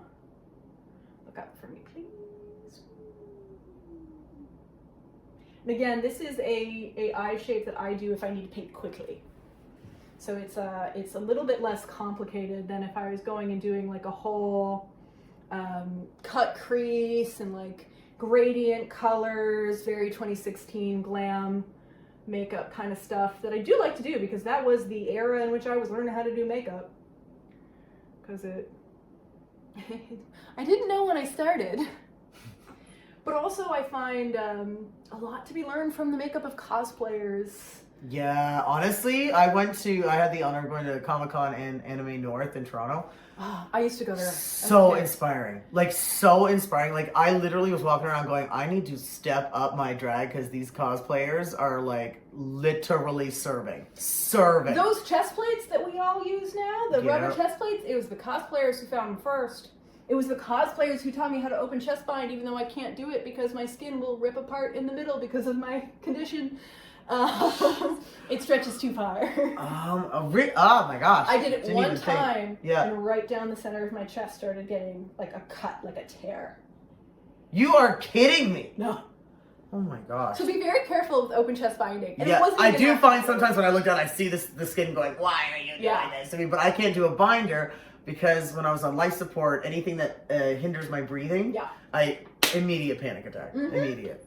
So I have to do it. But yeah, I do find sometimes that I'm like, I'm probably going to get wrinkles there really early in life because I stretch that shit. Binding will make your boob sag though. Oh. Binding it changes the structure. Okay. Good to know. Not to say that I have like saggy boobs. I'm trying not to look at them right now. I got over the shoulder boulder holders now, but I found the first couple of times I wore a binder, I was like, nobody touch me. I'm so sensitive. But sensory overload. But I had also like done the binding with ace bandages at like 13, which is not advisable. But I did it. I did it for a long time. Yes. And when I started doing drag, I brought myself a proper binder, and I was like, oh, this is better. But that was what inspired me to do my nude suit and to make that so that I could have a nude illusion that wasn't so hard on my body. Right. Because I couldn't do the open chest binding, but I really wanted a bare chest look. Yeah. Because it really does kind of. And that suit is like so. I remember the first time I saw it, I was like, "Come on, bodybuilder!" I used to call it was my twink to twunk suit, but I've since experienced twink death. So I don't know what to call it now. Yes. I'm in my mid-30s, as of probably when this video comes out, because it is my birthday soon. Yeah. When is your actual birthday? The 29th. Is the 20th? So like Thursday. Thursday. Yeah. So I'll wish Cyril a happy birthday on Thursday. I will be 34 years old. So officially in my mid-30s. Yeah, same. Totally same. So I'm just taking a bit of a deeper green. This one here. And I've been deepening this green. And now I'm going to take a smaller brush because this brush is too big for what I want to do. Small fluffy brush. Where do you get your brushes? Internet, Amazon, AliExpress, Shein. I've ordered a lot of Shein because Shein does a collection sometimes. They don't do it as much anymore, which is a real bummer. They did a collection they would do called Shein-X, where they would partner with a designer. Oh. And they would make more like avant-garde kind of out there clothes. Mm-hmm. So some of my outfits that I have are from that collection, that series of collaborations that they would do with designers. And then I would take the looks and like rhinestone them or like modify them, but they were already kind of like a little bit different, a little bit out there. And clothes that you just like don't necessarily find otherwise. And so I really liked when they had that, but they don't do it as much anymore. So I don't shop there very often anymore. But like brushes is I find a constant experience of like building up your collection with time. Yeah, and I even like, so when I first started drag, I would, so I use the NYX contour stick. Yeah. And I would just use the stick. The stick. And just paint it on. And then I was like, oh, I was running out actually one time. I was like running out, so I took a brush. Yeah. And then I was like, oh my God, there's precision. Okay. Oh, this makes a difference. It makes a difference. Yeah, it's finally learning how to use makeup brushes is definitely like one of the skills that I felt like after maybe it was like 3 or 4 years that I felt like I was like, oh, I understand what I'm doing now. Yeah. But it took me 5 years in drag to like my makeup. Yeah, and that's such a good point, right? Because like, don't stress about being perfect right out the gate. Like, you gotta try stuff, and sometimes you're gonna hate it, sometimes you're gonna love it. You'll usually hate it. Yeah. But like, that's the path to finding what you love and what you're gonna love. Right. And like what will make you you and you and your look stand out. Because like you and I don't paint the same. We don't paint the same as Oliver Twisted. We don't paint the same as Omari. We don't paint the same as Axel Lightning. Axel or like Sam Smitten or Miles Zinnia or like any of these kings. We don't all paint the same. And like if we did, that would be boring. That'd be so boring. I have to say, I do love Oliver Twisted's makeup. Like it's just so very character, very. But it's also that's why I love Adorable as well because their makeup is just like art. Yeah. Like they wear art on their face. Oh, fully. Especially if you look at their like Chinese opera inspired looks. Yes. So good. So well done. So good. So well done. Yeah, I really love Otta and their art, and I'm so excited to bring them to Ottawa. Oh, it's gonna be such a great show. So now I'm gonna take this lightest color to put a little bit of base here on the white in the middle. Oh, okay. And you're going from the brow down to the lid. Oh yeah, and like this brow stuff's all gonna get covered anyway, but fair. You're blending it up so that it doesn't just suddenly stop. Look up for me. Oh, you're putting it underneath too. Okay. Because when you are on a stage, the shadows are very heavy. Right. Your eyes are going to look very dark very easily, especially you have deep set eyes, Yeah. like I do as well. Yeah. So you want to bring a lot of light to your eyes so that your eyes are clear. You're painting for the person at the back of the room. I definitely do that. Right? And so having all of this white leading to your eye, even though we have all this dark color around, Pulls and that them out. color has a gradient. Right. So again, we have direction. Ooh, I'm totally gonna try this. So this is like, we call this is a very exaggerated halo eye because the light is at the middle of the eye. And that's just what, the internet decided to call this one day. It's not specifically, it's not an overly technical term, but what are names of anything except what everyone's just decided to call it? That is so much truth. That is so much truth right It there. sounds profound, but it's really very stupid.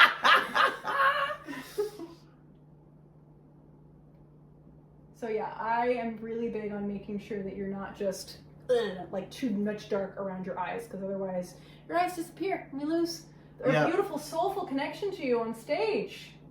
That's why people tip you, so they can look you in the eye and eye fuck you. I mean, facts. Now I'm going to take my finger to get the glitter. Oh. We got glitter. BJ really wanted, close your eyes. So this is more of a shimmery glitter. Yeah, that's one thing I haven't really messed with yet is glitter. I'm not gonna lie, glitter scares me a little bit. Because I'm like, I just feel like I'm gonna get it everywhere. I mean, you gotta be careful with it. This part of why I'm using my finger right now and not a brush is that minimizes the fallout. Right. Okay. I'm gonna do the same thing now. Oh. This Okay. green shimmer. Just give you a little bit shimmy. And again, I'm using my finger so that I can really just tap it in. Okay. Without it like falling all down your nice painted face that I've finished already. Yeah, I'm really impressed that like there's really no fallout happening. Right? I'm gonna just wipe it on my palm because I'm a dirty little boy. And speaking, you know what? If you haven't done a lot of glitter, Yeah. let's go for it. I again don't even know. This is a Sea Beauty one. This is a Chinese one, but it's just a bunch of like chunky glitters. Okay. And I'm gonna take this one. Okay. Those fingers are dirty, so I'm gonna go with this guy. This is a chunky glitter. And you're just following that same line. That same line. Get the stars off my fingies. There you go. I won't put this under because that'll be a little too close to your eye. Oh, I love It's this. chunky. I love where this is going. Right? So, let me look. I'm gonna give you just a little more dimension Okay. because I'm happy with it, but I love that naked palette. the Naked 3. Like, Listen, she's a workhorse. mine's done. She's a workhorse. Yeah. I want a little more dimension on this, so Okay. I'm gonna go bold here and take a dark brown glitter and add it in here so that again you just have a little more of that direction. And you have like this natural depth in your inner corner. Yeah. I'm using that. I like it. I always try to like hide it, but No. emphasize it. Okay. Emphasize it. Okay. It's again, it's part of what makes your face, and it gives like, there are eye makeup looks that I do that are like sometimes like a little more intricate, where I am painting that to look deeper on my face than it is. Okay. But it's emphasizing, I think for me, like it gives you a stronger nose ridge and like more of that dark, mysterious, handsome look. I know. So like, come on, why not? Now you've accomplished quite a few things in your drag career. Are there any goals that you have for 2026 that you'd love to attain? An ongoing goal is I really want to get my butt out to BC. Because here's the thing. I have been booked Ottawa, Toronto, Montreal, Halifax, Calgary. If I can get to BC, then I will have done coast to coast. Yeah! And then I also really want to get up to the territories. I want to do like Yellowknife Pride. Wow. Because then I can say that. Yeah, I've been all over this country, I've been baby. everywhere, man. But you've also been international. Yes. You want to tell us, whilst you're doing this, what you got to do internationally? Yeah, I've done a few shows in the U.S. Like I was mentioning before, I've done the Austin International Drag Festival a few times. I've done shows in Pennsylvania. I've done shows all around. And I also, the furthest fly I got to do... Get ready for this. I got to perform in Tokyo, Japan. What? Now, they didn't fly me out there or anything. I was there, and I was like, hey... found this little show, House of Gaishoku, and what I like to do is when I travel, I like to bring a little bit of my drag with me and be like, do you want to book me? I would love to do a show in your country. I would love to meet your local community and have some fun. And House of Gaishoku, amazing queens that run that. Goma Dango, who is an American who's been living in Japan for a long time. Wow. And Shigata Ichikuchi.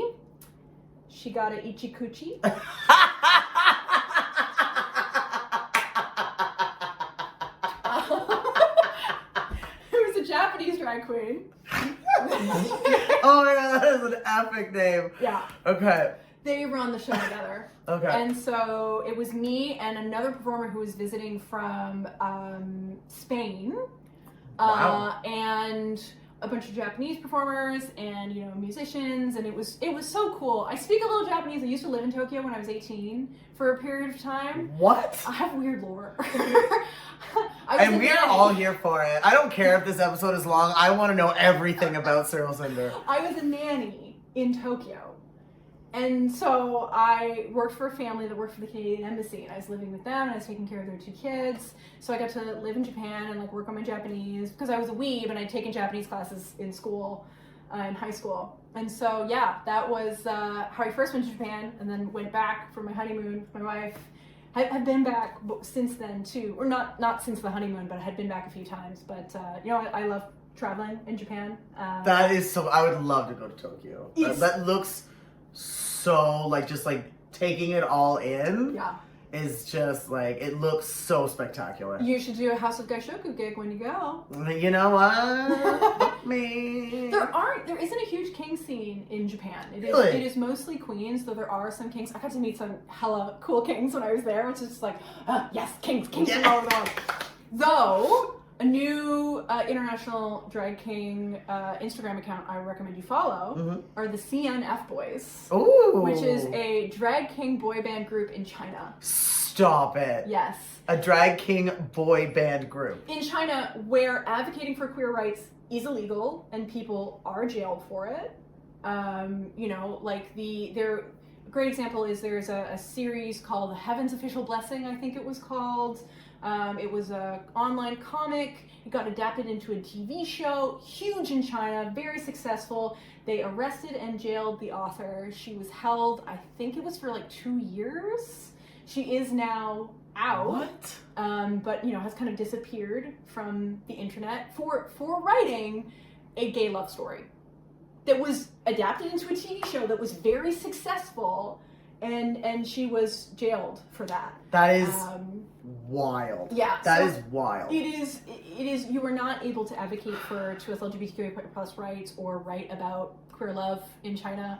I've seen the CNF Boys posting about how our show got shut down because somebody told the government that it was happening, so we kind of got raided and we couldn't do it, but here, we'll film video for you guys on Instagram. And it was it's so cool. Go follow them. They're doing such cool stuff. There are so many drag kings involved in resistance and political activism all around the world in their local communities.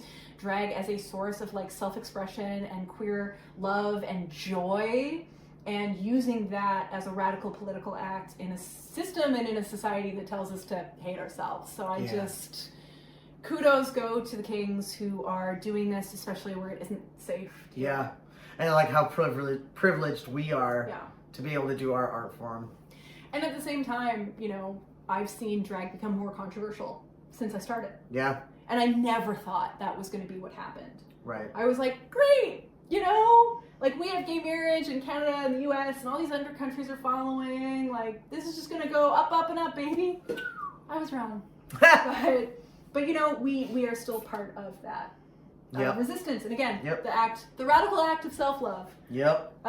Put on some mascara, my friend. Ooh, here we go. I will not put lashes on you today because I often wear lashes, but lashes are not the BJ fantasy, so I will not put lashes on you today. That is fair, but I am being Cyril Cinder today, but I also don't want to waste your gorgeous lashes. So, I wouldn't waste them. Do you This want a is why I mirror? love Cyril. Yes, I want a mirror, but what we're going to do is take a look at some more amazing Drag King energy. Middle. A forward. A backward. Sit. Sit. Pop. Pop.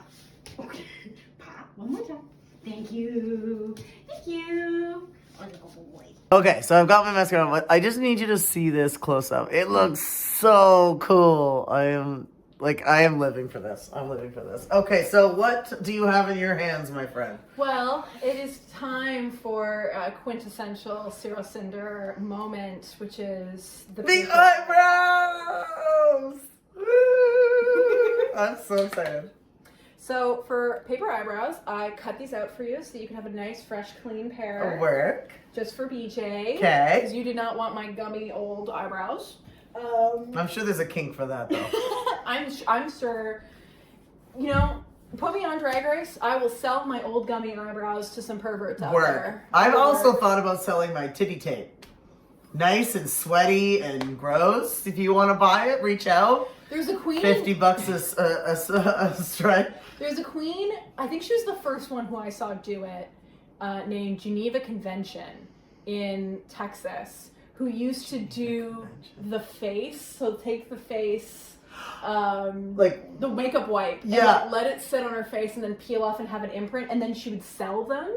And more people have done it since, so it's like definitely not just Geneva. I've that seen, is like, such a cool idea. Venus though. Envy do it, and I think Spank Knightley has done it, Yeah. and like the Mother Birdie's done it. But it's like it's such a fun Yeah, gag. I've legit tried to do it. I was like, oh, how does this work? And, You then, have and then to- I was like, no, it You have didn't to work. put a little oil and then let Oh. it sit, and like press it and let it sit, Oh. and then peel it I off. wasn't doing that. I literally just put it on my face and was like, hey, wiggle, wiggle, wiggle, wiggle. And it was just like, bleh. All right, what do we got going on So here? we have Ben Nye prosthetic adhesive. Woo! This is my favorite product. You could use spirit gum. I hate spirit gum. It's oily, it's greasy, it gets on your hands. And unreliable, it gets to be everything. It's honest. unreliable. This is a latex-based prosthetic adhesive. It is made to adhere prosthetics to skin. This is what they use in a professional context. So Okay. this is what I like to use because you won't sweat it off. And then if in the show, like a little corner of it pops off, I put a little eyelash glue. Eyelash Good glue job, has the corner saved back my life on a few things, yep. But what this does, so you just apply it to the lash, not to the lash, to the brow. Get it nice and good on there, like a little layer. I love this. And you're also definitely the only king in Ottawa that does this. I can't honestly say I've seen any other kings do this. I don't know where I got the idea from. I still haven't seen other people do it. It's a really brilliant idea. Because I used to do my brows like you do, where I just like kind of emphasized my natural brow. But no, I started doing this years ago and never looked back. Now the sad thing is they stopped making the paper. Oh yeah. I used a very particular paper for 8 years, and now they don't make that paper anymore. Oh, So I no. have to use a different glitter paper now. Do you just get it from like Michael's or something? Yeah, perfect. So we've waited. This is just a little bit. It's just gotten a little tacky, but it's not too tacky yet. And Okay. we're just gonna place it.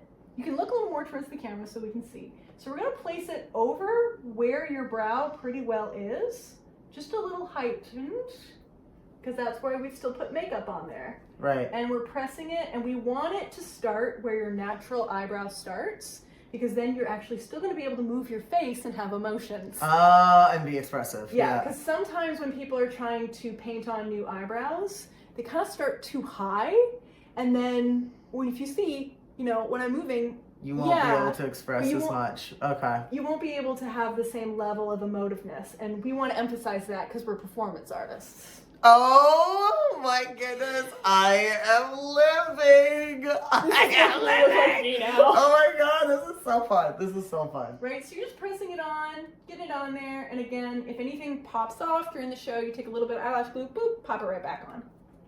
No stress. And honestly, I started doing this because I felt like, well, I'm not very good at blocking my eyebrows, but I want that like really graphic, cartoony look. It's such a brilliant way to attack it. I'm not gonna lie. It's a brilliant way. People are constantly like, I love your eyebrows. And I go, thanks, they're paper. And they go, really? It's fun. It's a good conversation piece. Especially with kids. Oh, Kids I bet. love the paper eyebrows. And sometimes I'll do like paper mustache, paper like goatee. It's a vibe. The whole thing is a vibe. energy. 100%. I've tried other textures of paper and kinds of paper, but I find that often they read too flat if they don't have a bit of texture on them. So like this glitter, the glitter is like, yeah, it's fun, it's glitter, but also it gives it a layer of dimension that helps it from looking like, yeah, I just stuck some paper to my face. I don't know what it is about it, but I didn't go to art school. So here we go. Just want to try to make them even. Brothers, not twins.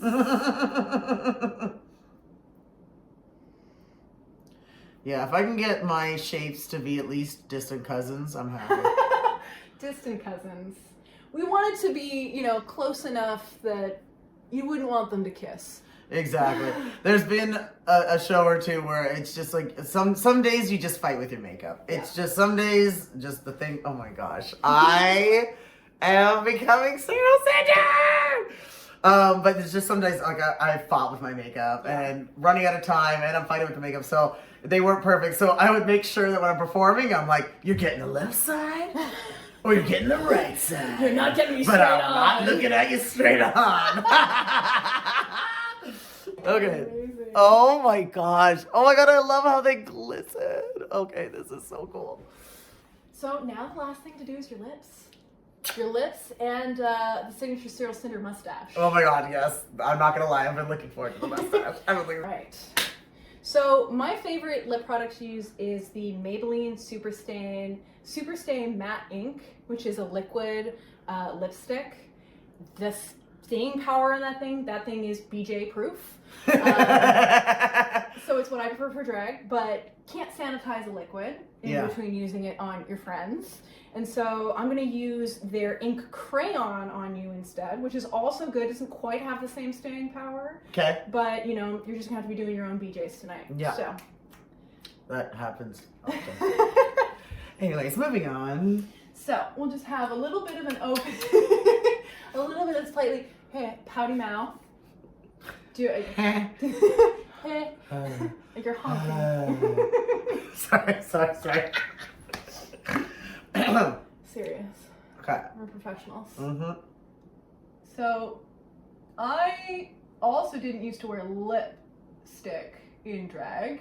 This is also a more recent development in my drag look.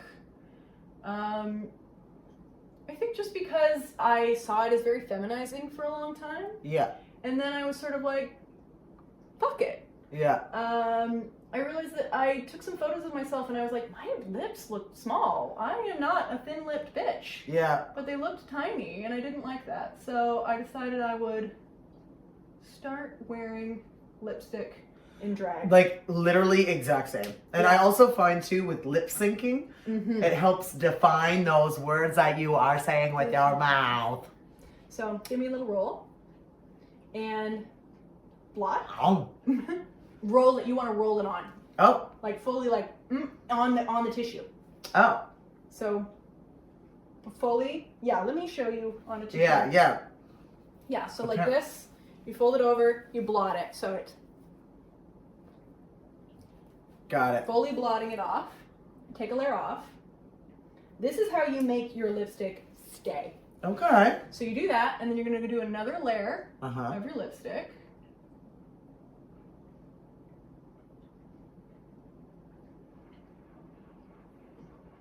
And then you're going to do that again, the blotting.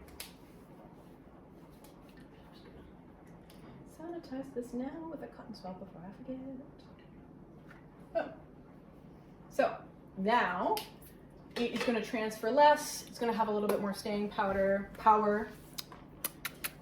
And to give lipstick more dimension, my Naked 3 palette comes back out. Oh. And I like to use eyeshadow to add dimension to my lips.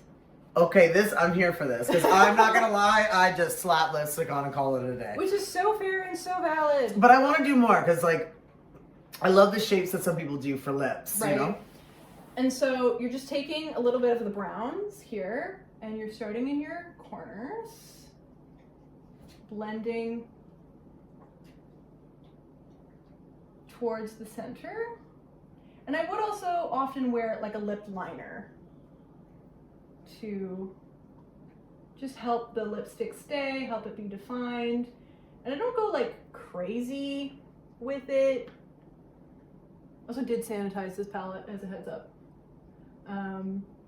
Sanitize your makeup. Clean your makeup tools. Just a little isopropyl alcohol, let it dry. Isopropyl? Isopropyl alcohol. Clean your shit. If you have costume pieces you can't put in the wash, you combine 1 part water with 1 part vodka. Cheaper the better. Spray it, let it air out. The alcohol will sanitize and kill the bacteria. It won't smell so bad. If you can't do that, put it in the freezer. Or when it's like today, just leave it outside for a few hours. So legit, that's what I do. I have a rack in my garage. Kill the bacteria. And I leave my stuff always outside because then it just keeps the air flowing through it. And then I should do a clean your drag episode.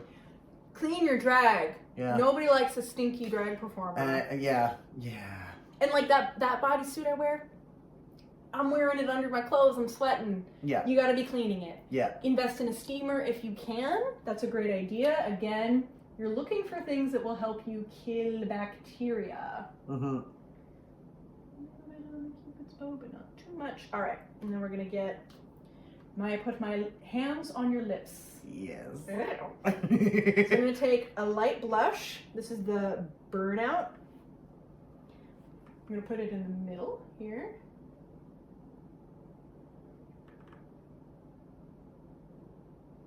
And then for this look, I'm gonna take Buzz as well as our glitter right in the middle.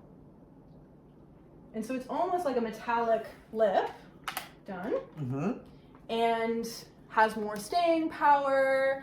It's not like a lip gloss where you're always having to reapply it and then it's gonna kind of blend with your layer underneath and get all messy. That is what I prefer to use. Do you have a liquid liner on you? Yes. Black. That I do have. What shape is the brush? That. I can work with that. That can work? Yeah. Okay. Let me find my white. I have a white one too. You have a white one too? Oui. Perfect. Ba-da-ba-ba-ba. The last thing we're gonna do, we are going to do Okay. to finish your Cyril Cinder signature face is we are going to give you the Cyril Cinder. That's your new offspring. My Cyril new Signer. Cyril Signer, along with Cyril Cylinder, which I have been introduced as before. That is a great name. I'm going to give you the signature Cyril Cinder mustache. I'm not gonna lie, I am ready for this. Things are going really public. All right. We can do this. So the way I do it is it's just a line, another line. So we've got 3 lines in a row, a triangle, fill in the triangle. So you can show the camera. So we've just got 2 lines. Ooh. The 3rd line became the base of the triangle. Okay.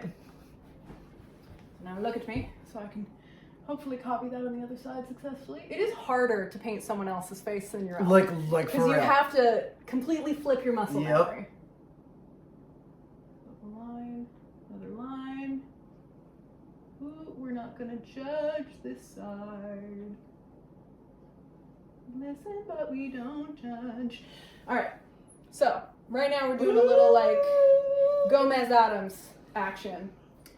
Then we take our triangle, the tip of it, we're gonna flick towards the nasolabial fold, make a little V, and flick up towards the cheek. Ah! I also love how you know all the Technical terms. Like you've done it several times throughout this interview, and I'm just like, I didn't know that's what that was called. That's on autism. Oh my god, I love it. But yeah, oh my gosh, that looks so cool. Okay. And the reason I do that little like down triangle Mhm. in I'll say it again, the nasolabial fold, which is this line here that you get when you smile. Nasal labial fold. Yes, your laugh lines that you have at the between your nose and your mouth, is that when you smile with it painted like that, the line becomes continuous even when that fold happens. I that's where I struggle with my So you don't get this mustache. like it doesn't look unintentional. Yeah, I got you. If I got there's you. some discord. Okay. So again, I'm gonna find the right place for my hand to go. Wee. Yay. Flick, flick. Last flourish. Wee. All right, beauty. Now that's our black. Obsessed. We're gonna take the white to add dimension. Ooh. My favorite element of drag makeup is just you gotta add dimension. Always asking yourself the question, where can I add more dimension here? And I really just add the white in between those two black lines and then striping up the triangle and then a little accent on the flick. That is so cool. So we're just adding, again, a little bit of dimension, of character, of fun, so that things aren't just totally plain. Beauty. This is so cool. And that, Mr. Stroker, Oh my gosh, I'm the Cyril Cinder Cinder. mug. Yes. Oh my gosh, Cyril, this has been literally the best time. Thank you so much for sharing such incredible knowledge and some incredible stories. Like, I feel like we've really gotten to know you a lot better because so much stuff has happened to you. I literally feel like I could talk to you for hours, almost like you were like a therapist, and or a yapper. Work. So again, please follow Cyril Cinder on Instagram at Cyril Cinder. And don't forget that his Decades of Drag Plus is happening this Saturday, the 30th. 31st? 31st. I can't date. And definitely go and support the show because it's an incredible cast. And not to mention, you deserve all the support for the community. We love you so much, Cyril. So thank you so much for joining this episode of BJ's Basics, and we'll see you at the next one. Bye. Yes! Iconic.